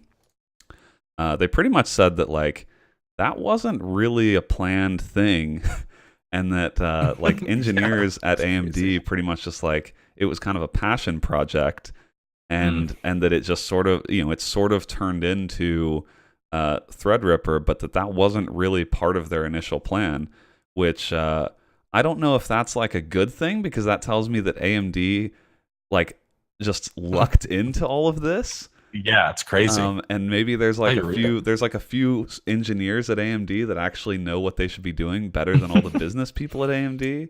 Yeah. But again, I guess it's like it worked out. Threadripper is changing the conversation around AMD, and really putting pressure on Intel in a way that they would not have been able to do if they didn't have processors competing at that high price point. So, but again, it's like, engineers were just like messing around. And I mean, it's pretty. They make no bones, really no bones about it in the article. Like you said, the candor is probably something that we don't generally see. But like I think they described it as it came out of what is the term he used? He said that it's a lot more personal than that, and it came from a Skunkworks project. So like, yeah, it's crazy. But again, I guess maybe they still had to have the engineers in the company that obviously were good enough to like you said, maybe know more than the top brass did about like the direction that they needed to go. But yeah, it's still like that's a pretty crazy story. And also too, because you could have also like, you're kind of tipping your hand a little bit to Intel here that like Yeah. Yeah, I mean, honestly, we just kind of lucked into this. Like, we had some good engineers and they really believed in the project, and that's the direction we actually ended up going. Not like, yeah, we were like, we took a look at the market and we were like, well, Intel has been kicking our ass for a long time. We got to come, they could have totally lied. You know what I mean? They could have totally lied and said, yeah, like, we're really excited about this. And we took a long, hard look at our product and we're like, yeah, we need to come out with the new socket and like a new node, and we need to change the landscape. And they were just honest, which is, Yeah, it makes I me guess wonder. you give them some points for that, but it seems like also possibly a missed opportunity. Like, if you're at the top of AMD, do you go like, did you see that article that just came out? Like, you talked to like another one of your like CEOs, and he's like, did our guys just admit that we lucked into this? Like, did that just happen?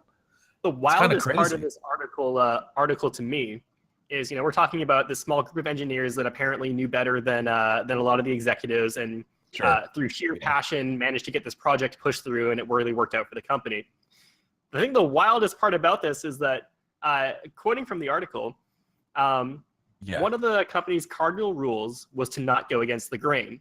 But the turning point came when Jim Anderson joined from Intel. And as a CPU enthusiast, he loved the idea of Threadripper and soon gave it the green light. And so even to get the project greenlit, it actually came from someone who has experience from Intel. That's so and true. That is apparently what lucked them into success. Wow. That's a great point. That's actually a great point. So maybe even a way, like, it is kind of like sticking it to Intel even more. Like, former Intel employee pushes to get this project going, and now they're all of a sudden AMD is more than competitive again. Yeah, I wonder if maybe cool. if I'm thinking about why they would want to try and kind of tell this narrative, because that one of those quotes is from someone on AMD's communications team. So like, this is someone who is authorized to speak on behalf of the company. This wasn't just like, oops, we didn't, that wasn't supposed to be official. That was like off the record. This is like, no, someone that had authorization said this. Makes me wonder if maybe AMD is trying to like position themselves as an interesting place to work for like hardware engineers.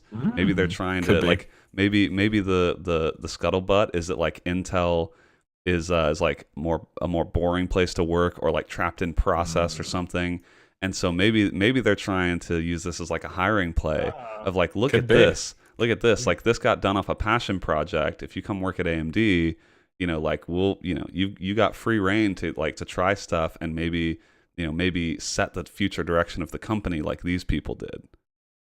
Yeah, it could be. That's actually very smart. I like the idea of that, because even when they're saying it's not a story of roadmaps and long-term planning or huge R&D budgets, it's more personal. Yeah, I can see that.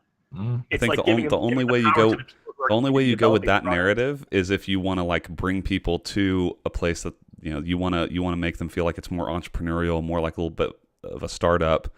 And maybe when they're saying like it wasn't about long-term planning or huge R&D budgets, that spells hiring play to me, because everything at these large companies is about long-term planning and R&D. Right. Yeah.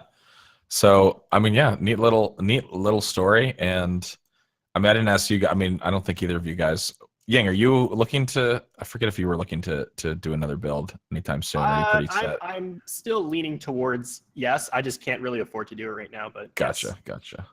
But I mean, a lot of the comments and stuff I've been reading other people, it's like the fact that people are genuinely thinking about like, this is a pretty good competitor to Intel. It's good, man. More competition in the market is never a bad thing, no matter how it came to be. Even Threadripper pretty much made Intel's highest end stuff look super greedy. So I have a 4790K in my build right now. I'm almost close to wanting to upgrade, but I'm not quite there. And I think next generation, I'm interested in seeing if this generation's like the pressure on Intel, what that looks like for next generation, because I'm like probably a generation away from upgrading. Gotcha. Wow, we lost Yingity, and right at the time I was rubbing my eyes. That timing was incredible on the. He's so excited about AMD that he's He he's just actually he's actually filling out a job application right now. he is. He had to jump off the cast for a second. Okay. All right. Well, moving on from that, we do have a couple quick hits that we want to get to. I'll tell you, what's not a quick hit. PlayerUnknown's Battlegrounds. Dang. This True. is like, I mean, every week there are more stories about PUBG because like pretty much any time that Twitter account tweets anything, it's an article inside of minutes. Exactly. But I think even though these are very pedestrian articles being written about this, I think the milestones here are pretty impressive. So like we've mentioned before on the cast, PUBG sells like 3 million copies, 5 million copies. Well, PUBG has now sold over 10 million copies, which is crazy. Like I feel like all of the milestones before were like pretty crazy for an indie game. This is now like stratospheric. These are numbers that you only see in like the AAA realm. Yeah. So 10 million copies, and along with that, literally like just in the past day or two, PUBG recently passed Dota 2 to become for a little bit was the largest game on Steam by concurrent player base.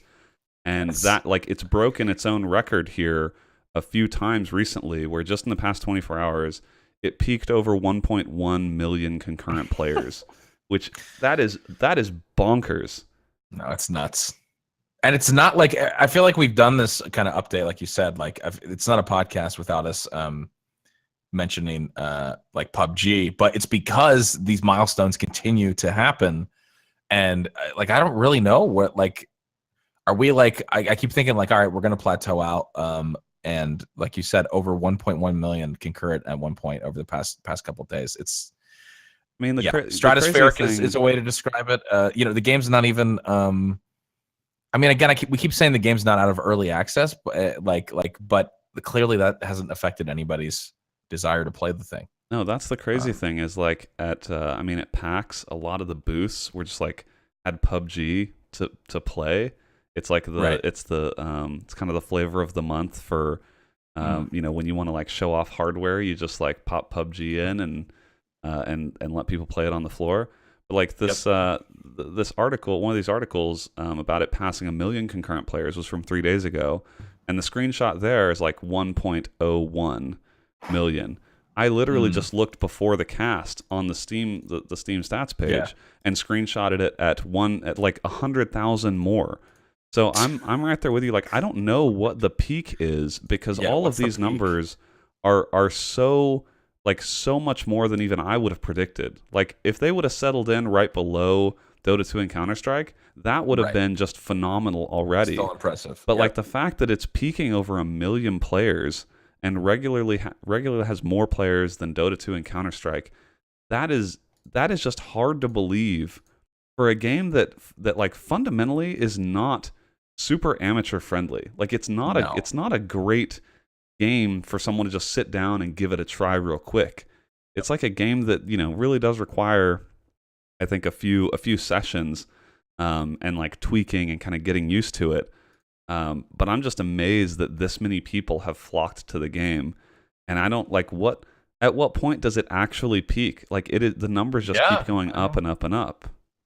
Yeah, I don't know. I'm not even gonna I was like, should I make a prediction of like, I think it'll cap out at like 1.5 or 1.7 or maybe like 2 million active. And I don't know. I don't want to say any of that because it's already kind of like, I wish I had audio queued so we could go back when this game first came out and we were like, I don't know, man, there's something special about this. Remember, like at the very beginning, we were saying like, will it, like, it would be actually really fun to do that because like, will it take some of that H1Z1 base? Remember, we were like skeptical. We were like, well, I mean, and look at like fast forward that conversation and now to where we are now. now. They're not even in the same ballpark. No, it's like H1Z1 looks like a T-ball game for 4-year-olds now. I mean, again, seriously, if you look at I'm not saying H1Z1 is still not a success for what the time and what it was, but I mean, we're so far beyond the realm of H1Z1 now, and like people were so skeptical. People were like,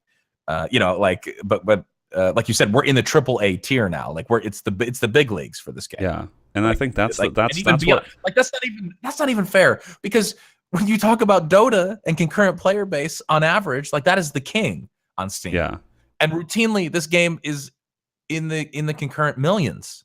So like I don't know, like over 1 million. I mean, so yeah. The crazy thing too is that it's getting this kind of player base for a game that's not free. I think that's one of the more interesting things is like I think this has to give hope to games that don't want to bow to like the free-to-play idea, where you have to just get a big player base based off of a free game and then figure out ways to monetize that base. I think that's one of the things that's so interesting about PUBG is it's a $30 game. That's right. That feels to me like a lot of investment for a game that is like kind of more hardcore, a little more simulation. Yeah. It's not like jump in, and has like a nice tutorial and all this stuff. Like it's not very polished. It's pretty rough, but it's got over 1 million players. And it makes me wonder, like, is the Battle Royale genre, like, were there just a whole bunch of people that were latently interested in this genre that didn't know it before now? Or like, what is happening? How are so many people playing this game when, like, we have not seen something like this in a has there ever been another game that has seen this kind of meteoric rise from where it started?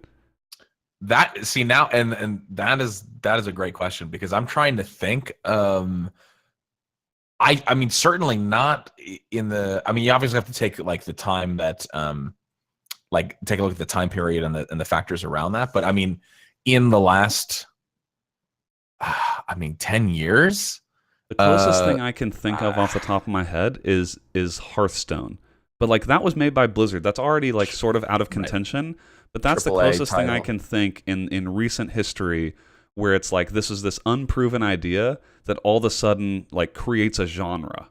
Yeah. But that still had AAA money behind it. So that's just like that's the closest I can think. Minecraft? Yeah. Maybe it's just like Minecraft's like the closest comparison. Like yeah, I think so. And that like again also, but the charting of Minecraft's, it would be really interesting to get a graph of Minecraft sales and look at because that's like at what record that they. I mean, obviously now it's like everywhere. But how long did it take them to get to 10 million? Like, right. It was like how long was it out? Probably a little slower burn at the start. Right. And then obviously, took over the world. Exactly. But that's crazy because like PUBG and Minecraft are such different games. Like Minecraft is kind of the opposite. It's like really, really free form, like pretty accessible, runs on a toaster. PUBG is the other side of the spectrum. No, it's true. That's the factor that you're like absolutely right pointing to. You can't. Are there 1 million people that like are there 10 million people in the world that have a PC that can keep a solid 30 frames a second running this game? That's a great point. I mean, I don't know. No, you're right. I mean, it is a lot of first for a lot of things. I do think you were running kind of out of. I don't think there's an actual fair comparison. Like again, even with a Minecraft, like maybe sales wise, and the fact that it was it's indie in the sense, before they got bought by Microsoft. But no, I mean definitely in regards to a game being early access and like you said in this form, not being like jump in friendly and being like, oh, I know what's going on, like having to sink in time, having to have the hardware to be able to even get respectable frame rates. I think that's all a testament to when you get a formula right. And it's not perfect perhaps, but when you get a formula right as a developer, and obviously I have to give credit to PlayerUnknown for like obviously like the vision, and then also, but then for the team like Bluehole actually developing something that it has that it factor. Like for whatever reason, it has that crack cocaine thing that games that enjoy this kind of success need to have. Like like for me, like that Counter-Strike, that it factor that game has for me.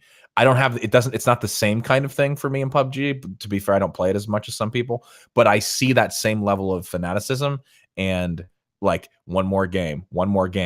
That high level of sure, there's a lot of RNG, but like if you're really good at that game and you watch people that are really fucking good at that game, like Shroud and other people like that, like you can receive, you're like, holy shit, dude. Like people are nuts at this and you can get really, really good. Like all those factors together, it's kind of like lightning in a bottle, and it's hard. Like even the guy who, co-developed the original Counter-Strike, who's off making other terrible games that will never like he's almost kind of bitter about the Ming Lee. He's almost bitter. I interviewed him once. He's almost bitter about the legacy of Counter-Strike because nothing he makes, everyone's like, why don't you just continue to work on Counter-Strike? He's like, I don't want to fucking talk about Counter-Strike anymore.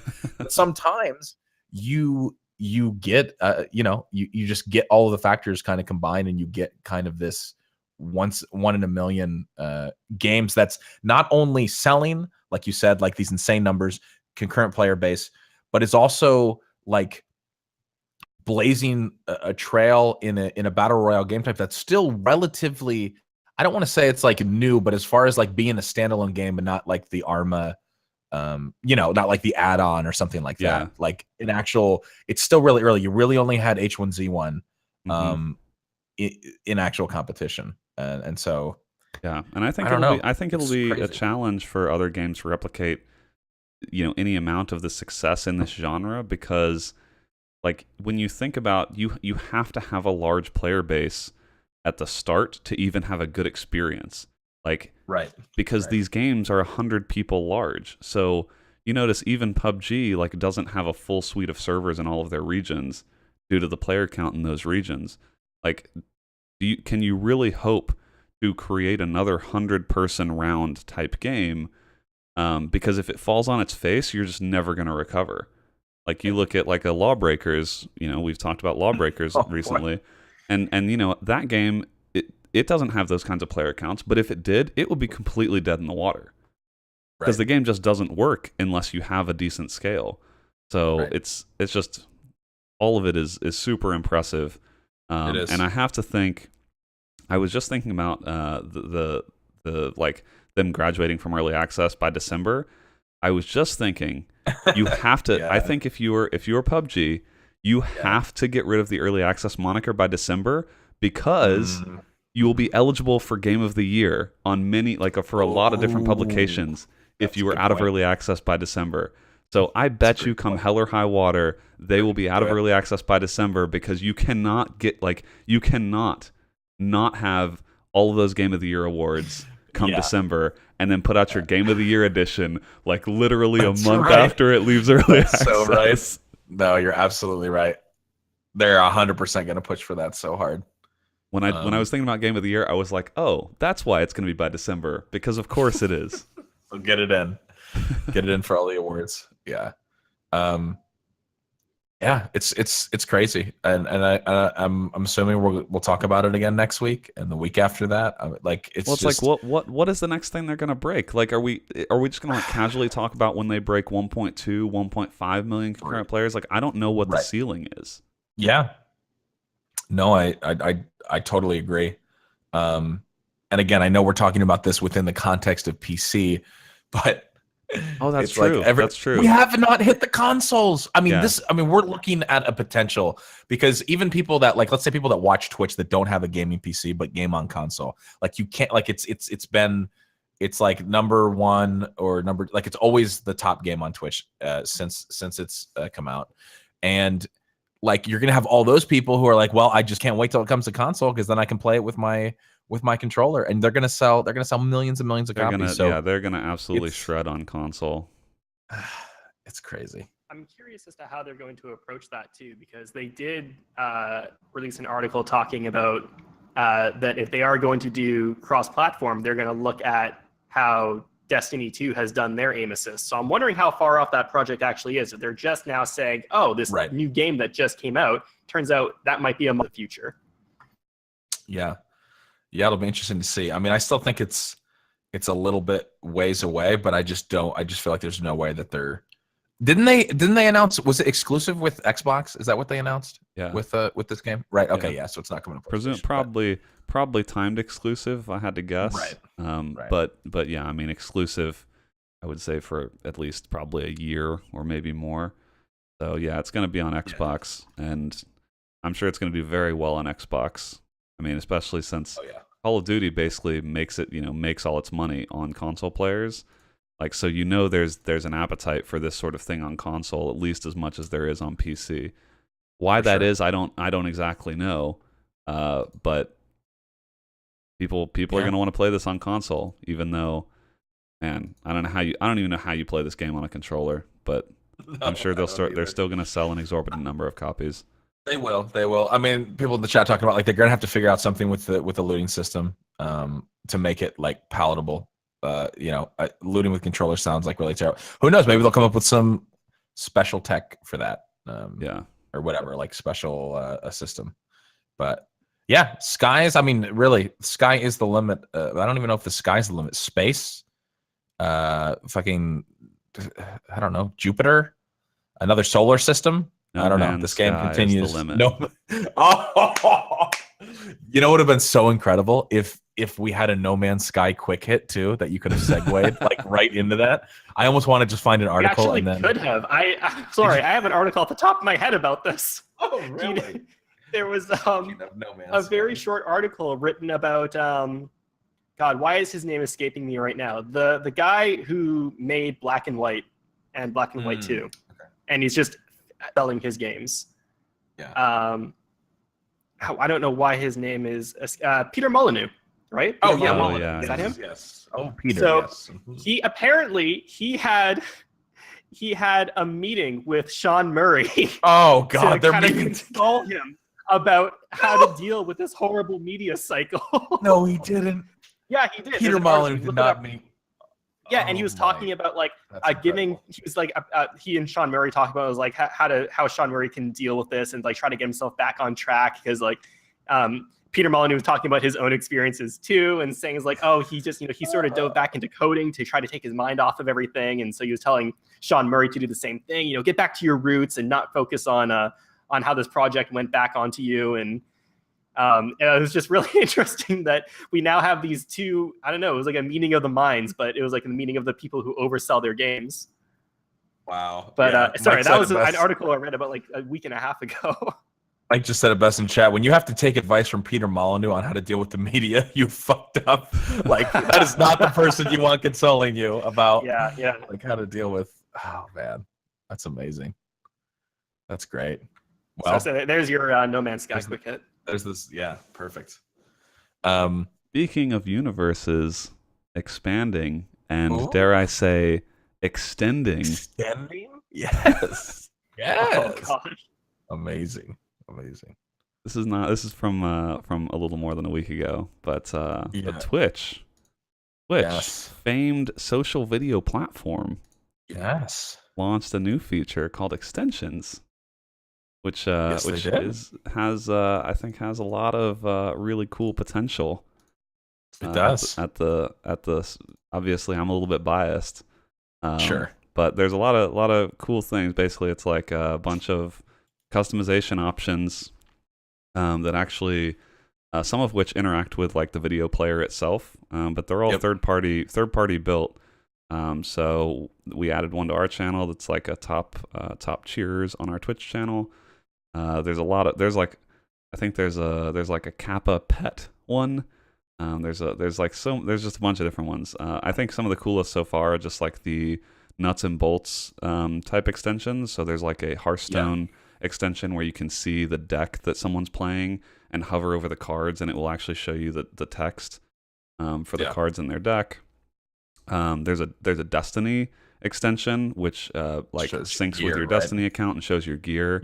So like there's I think a ton of really neat opportunities for like game specific extensions and streamer specific extensions. So that just launched, and there's already a whole bunch of neat extensions. But yeah, are you guys using either any of them on your stream? Yeah, actually, today I set up the there's an Amazon one so I set up like my full PC build, and then like you can get all the parts off of Amazon directly with that, and it just looks really nice. Like in the layout, basically becomes a panel. So when people say, what's your build, they can just go and see all that stuff firsthand. I got the bits extension as well, where you can see like it just keeps track of all like the leaderboards and that. And then I'm also got the Streamlabs integration where you know all the points and the currency and all that stuff. Streamlabs built a pretty robust app that I'm gonna start using this week too. So yeah, I'm excited to try it out. I think it makes a lot of like sense. There's so many already. It's like pretty crazy depending on what you want to use. So definitely gonna be curious to see how it works. Yeah. Well, that wraps up our news section. We've got, yes. Unfortunately, KD's missing this week, so no Weeb games in the new releases. Yes, no Weeb games. I dare say it is still a pretty spicy week. Yes. Starting off with, a subject near and dear to my heart, NASCAR. Yes. NASCAR Heat 2, sequel to the famed NASCAR Heat. Yes. The famed NASCAR Heat. Interesting. I mean, it looks, from what I can tell, if you like NASCAR and rendered screenshots that are not in game, this is the Steam page for you. But yeah, it looks like obviously this is like an officially sanctioned NASCAR game. I don't really know who plays these types of games, because this feels so niche to me. Like if you're gonna play a racing game, I feel like you're either gonna be playing Forza or like Gran Turismo or something. But hey, you know what? If you were into NASCAR, this apparently has like 40 car multiplayer. So that alone is kind of tempting to be honest. I mean, the price, is it 60? Let's see, what's the price? It's I don't see a price tag yet. So like who knows? For 30, I might be in. I don't know if I'm in for like 60. 30 feels like a reasonable price for this game, because it's got it's got like career mode. It seems like it's got a bunch of stuff in it. If this is the type of game you're looking for, but 60 feels maybe a little steep. Yeah. No, definitely. I mean, 40 person multiplayer, like playing that with chat. That does sound kind of cool. Really fun, actually. So yeah, maybe I have to pick that up. But that comes out on September 12th, so that's on Tuesday. Okay. No price, but looks like there's already some DLC. I don't really know. I don't know if that's like paid DLC or if it's just that's the Steam page weirdness. But that comes out soon. Next up, we've got Pro Evolution Soccer 2018. So Scott, you said you were getting the soccer bug here. Yeah. I asked, what's funny? I actually just asked my chat, let people play FIFA, and I was like, where does Pro Evolution Soccer stand? Like, what is Pro Evolution Soccer to FIFA? And people basically told me that it's like, it's the NBA Live to NBA 2K. Like, NBA 2K is the standard, and people are like, oh, you play NBA Live? Like, come on, dude. So again, I haven't played Pro Evolution Soccer ever. I don't have any stake in it. But apparently people kind of view it as like the lesser kind of joke to FIFA. But yeah. Well, but who knows? Maybe this is the one that they're gonna break. Maybe this is the one they're gonna break through. I appreciate their no nonsense description on their Steam page here.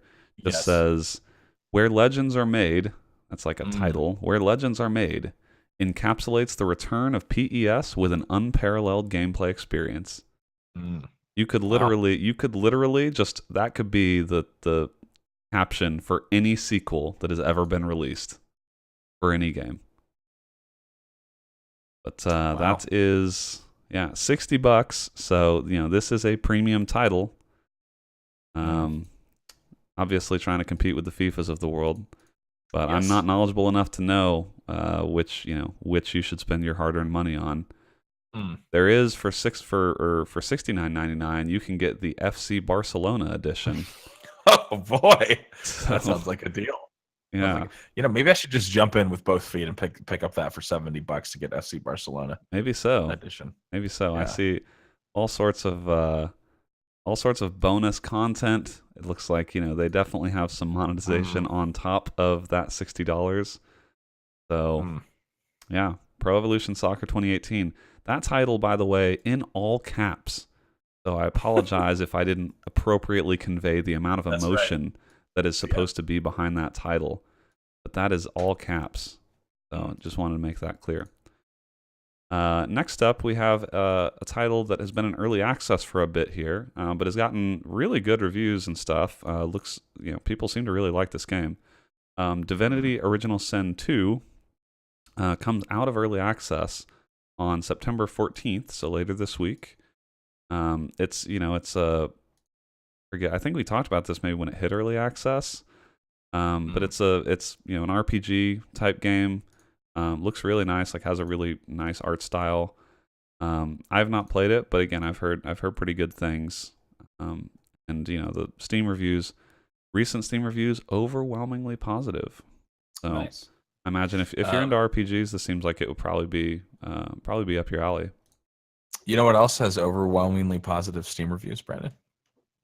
Couldn't The say. new Life is Strange Beyond the Storm. And so yeah. while I'm not comparing Divinity Original Sin 2 to that classic, Yeah. I would say that not always the determiner of an amazing title. I will say that. Oh, I mean, other than Divinity, I would say Life is Strange probably is my favorite co-op RPG. Oh, perfect. Well, that's a good point. That's a good point. When you say co-op and RPG, the co-op part is the emotions that you take on and the edginess that you co-op with the characters who are in that world, and you really feel like you're playing their role because the story's so deep. Totally, I'm with you, tracking with you the whole way. What I meant by co-op was I actually take on a second personality. Yeah, because I'm so distraught that I actually have to distance the game from my own real personality for sheer just fragility. Absolutely. Can't deal with that with my primary psyche, so I make sort of a copy of myself. That makes a lot of sense. Oh. Two very similar titles. Divinity Original Sin 2 and Life is Strange Beyond the Storm. But yeah, one more. You got one more on here. Yeah, real quick, Divinity Original Sin, apparently the full version is going to differ from early access because it's going to have a full campaign, more maps for the PvP arena mode, a new Game Master mode, and more content. So it sounds like the full release sounds like probably just a big patch on top of what's already there. Nice. That comes out on September 14th. And last up, September 15th, I didn't even realize this was coming out, but Dishonored, Death of the Outsider. This is like a standalone expansion for Dishonored. So I wasn't aware this was even a thing. But this is like basically more Dishonored, and it's a standalone. So it's not an expansion. I don't believe you need Dishonored 2 to even buy this. But so this is just like it's sort of a I guess kind of similar to Wolfenstein, the New Order and the Old Blood. Like it's just like a standalone expansion that sort of builds on Dishonored 2, I guess. But anyway, if you enjoyed Dishonored, this is more Dishonored, and it sounds like seems to be probably story driven if it's a standalone expansion. I'm guessing the gameplay would probably be pretty similar to Dishonored 2. But that comes out on the 15th, so on Friday. And yeah, $30. Yeah. I imagine if you're already in looks like you can get Dishonored 2 and Dishonored Death of the Outsider for $60. That's a deal.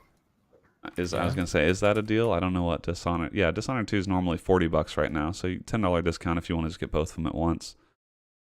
But yeah, if you played Dishonored 2 and you want more, this seems like your best shot to get it.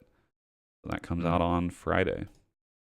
And with that is our new releases section. Pretty big week, actually. I feel like we're getting back into some of these weeks where we have some pretty heavy hitters. Those were some bangers. I have to say, it's so refreshing. I know you weren't here in the podcast 2 weeks ago, But let me just say the amount of weeb that we experienced from KD. Oh, It's I kind listened. of refreshing to just have 4 bangers like this. I heard. I almost wonder if sometimes KD overlooks like legitimate real titles people should know about in favor of like upcoming Steam games that I would not be surprised. I actually would not tailor be surprised perhaps his interests more than the general populace. God damn it. Oh, good old KD. Well, I'm sure I'll be back next week to defend himself or just to fill the list with weeb games and prove us right. We'll know if he listened to this week's episode. We will. Because if he comes in next week and just doesn't mention it at all, we'll know he didn't even listen. Yep, exactly. Or we'll know if he doesn't mention it at all and then he fills it with all like just a few actually decent games worthy of comment. We'll know maybe he got the message, but he didn't want to. But he didn't want to bring it up. Say it. Exactly. All right. Well, yeah, there you go. Some pretty spicy new releases. Let's jump into the viewer questions here. The first one we've got is from King Alex, and he asks us, this is a cleaning PC question, which we've probably had in the past, but it's been a while. How often do you clean your PC is the first question. And secondly, what do you do to clean it? So the method. So I guess let's take the first one first. I'll be honest, barely ever. Not as often as I probably should. So I'll go because I'm probably, I don't know. I feel like Brandon's going to be the most up on it, or maybe Ying too. Maybe I don't know. Ying, do you clean your PC a lot? I clean up my PC about once every 6 months, and it's not necessarily anything super intensive. It's just like popping open the case, taking out the components, and I have like an anti-static cloth. So if like dust really isn't coming off, then you can just give it a quick wipe. But nothing super intensive, and that's about once every 6 months. I literally thought you said anti-Semitic cloth, and I was like, yes, what on? I was like, and then I realized what you said, and okay, good. Just wanted to clarify. That's good. No, I don't even know where you would find an anti-Semitic cloth. I don't know either. I didn't know they existed. And also then to the fact that they're used to clean PC parts is even more fascinating. But, right. Okay. Interesting. Yeah, I actually have a story about that. There's a filter. I'm actually gonna grab it now. But there's a filter in the front of my PC case that I hadn't opened up the front of my PC case in a long time. For audio listeners, I'm holding it up to the camera right now.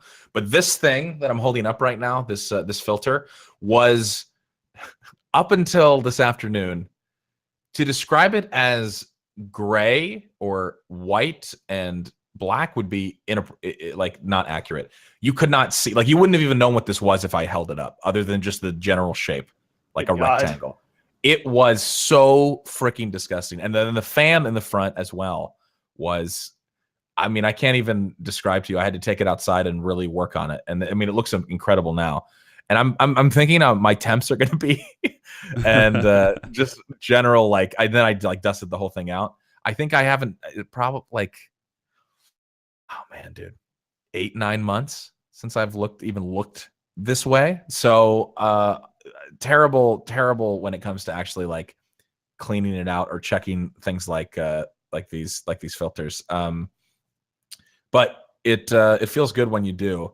What about you, Brandon? I'm curious. Like, what is? I don't clean my PC as often as I used to have to. I feel like a lot of I think generally like every 6 months is probably a good baseline. But I have found that sometimes you have to clean your PC a lot more often depending on where you live. I've lived in apartments before that that were much dustier, and it's not something you notice on like a daily basis. Like you don't really pay attention to how much dust is in your apartment usually. But I've lived in places where I just notice, like I usually will clean my PC when I can see dust build up, like you're talking about, Scott. Like when you can see on the side, like if you have a side case fan, for instance, when you see dust just sitting there, that's usually when I'll be like, oh, I need to take the side off my case, and then just go at it with a bunch of compressed air. Like that's for what you do to clean it. There is only one answer. It is compressed air.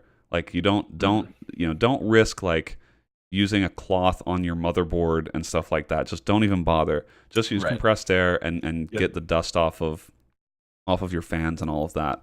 You definitely don't want to let it build up too much because it can affect your temps. But I don't actually clean my PC that often, because I'm where I live now, I guess, doesn't have quite as much dust. So it's probably been, like you, Scott, like 8 or 9 months since I busted it open. Actually, I tell you, the last time I opened it was probably when I changed out my video card. So when I got a 1070, and that's definitely been, you know, quite a few months now. So normally it's like I'll clean my PC either when it looks dusty, or when I'm changing out hardware. Like anytime you're going to be opening your case anyway, it's a good chance to, you know, to shoot some dust out, and you know, just makes you feel good. It's like getting your car washed, you know. It is, yeah. No, totally. It was very satisfying to finally clean that vent. Felt good. The one thing you have to be careful of is, like if you have a bunch of dust in your case, compressed air is not a vacuum, so it just blows it around. It blows it out of your case, but it's gonna blow it somewhere else. So you want to be careful, like you don't blow it right in your face. And sometimes you actually, like, I've had to vacuum around my case after cleaning my case because the dust ends up everywhere else. Yeah, that's a good tip.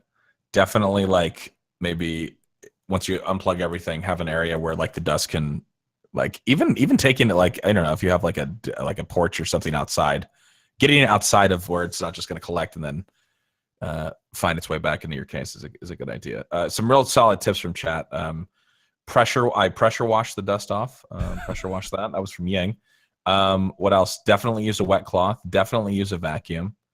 Okay, all things. Put it into the dish. Put it in a washing machine and then a quick tumble in the dryer. Oh yeah, interesting. Yeah, of course. Interesting. You want to make sure your GPU is squeaky clean. So squeaky clean. Washing machine is definitely the best place to make sure that happens. Man, good Lord. All right, well, thank you for that question, King Alex. And then we've got one from Notso who asks us, when you go to Wendy's, do you dip your French fries in your Frosty? Okay, so I have to ask right away, is that actually a thing? I mean, obviously my answer is no, but does anyone do that? I think it is a thing. Yeah, it is a thing. It is very much a thing. At least in the U.S., it's very much a thing. I have never heard that in my life, and that sounds awful. If I'm going to be honest with you, it's actually pretty great. I think I'm a fan of it. I don't do it every time, because I won't always get a Frosty. But if I have a Frosty and I have French fries, I'm definitely mixing. You get it's the salt and the sweet, dude. It's good. I feel like it's a particular thing with the Frosty in particular. Like a lot of true. I don't feel like people just say, "Oh, I get fries and a shake and I put it in the shake." No, it's always the Frosty in particular. But I think it's something having to do with like the way the Frosty tastes goes well with kind of a salty flavor. Yeah, I don't do it myself, but I'm not morally opposed to it. Like if you paid me to do it, I would easily do it. Like I don't have a problem with it. I do agree too. I do think it's something with the texture of the Frosty. Like I wouldn't do that. You wouldn't do that with other like just a normal shake. Because it doesn't get the fry like soggy either. Mm-hmm. Like if you were dipping it in a shake, you can keep the crispiness of the fry somewhat, and then you get the nice. Oh man, I want a Frosty and fries right now, boys. All right. God, I've never heard of it, and apparently it is a thing in Canada too. Okay. Yeah, I've seen. I mean, I've tried it before, and it's fine. But like Scott, the main thing is I typically am not getting a Frosty.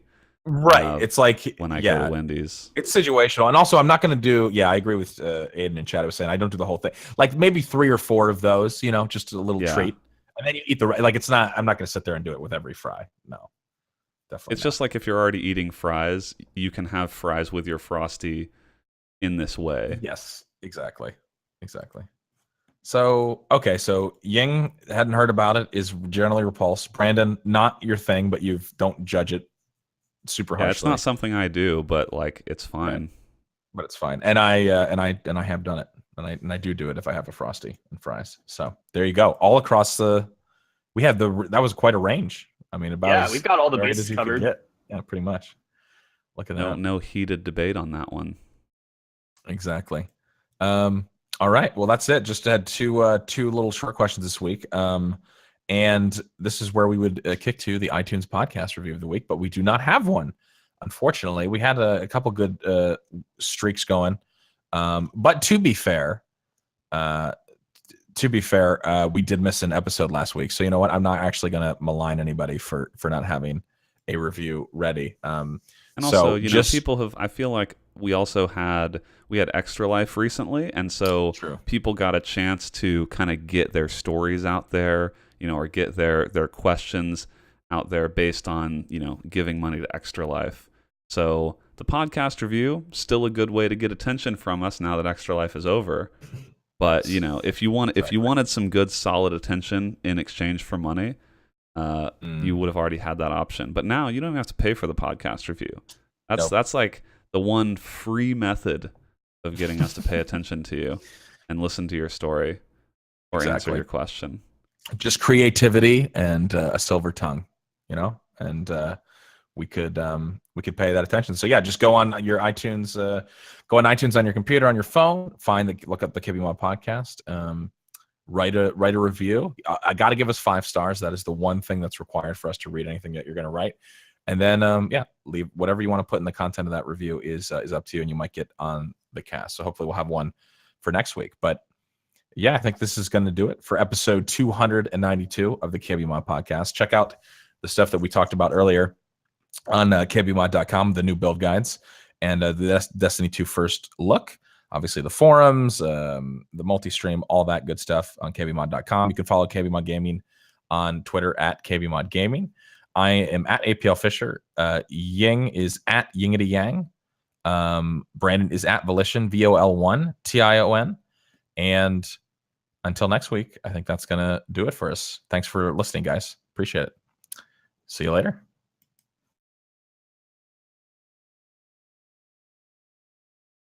Yeah, ta, bitch.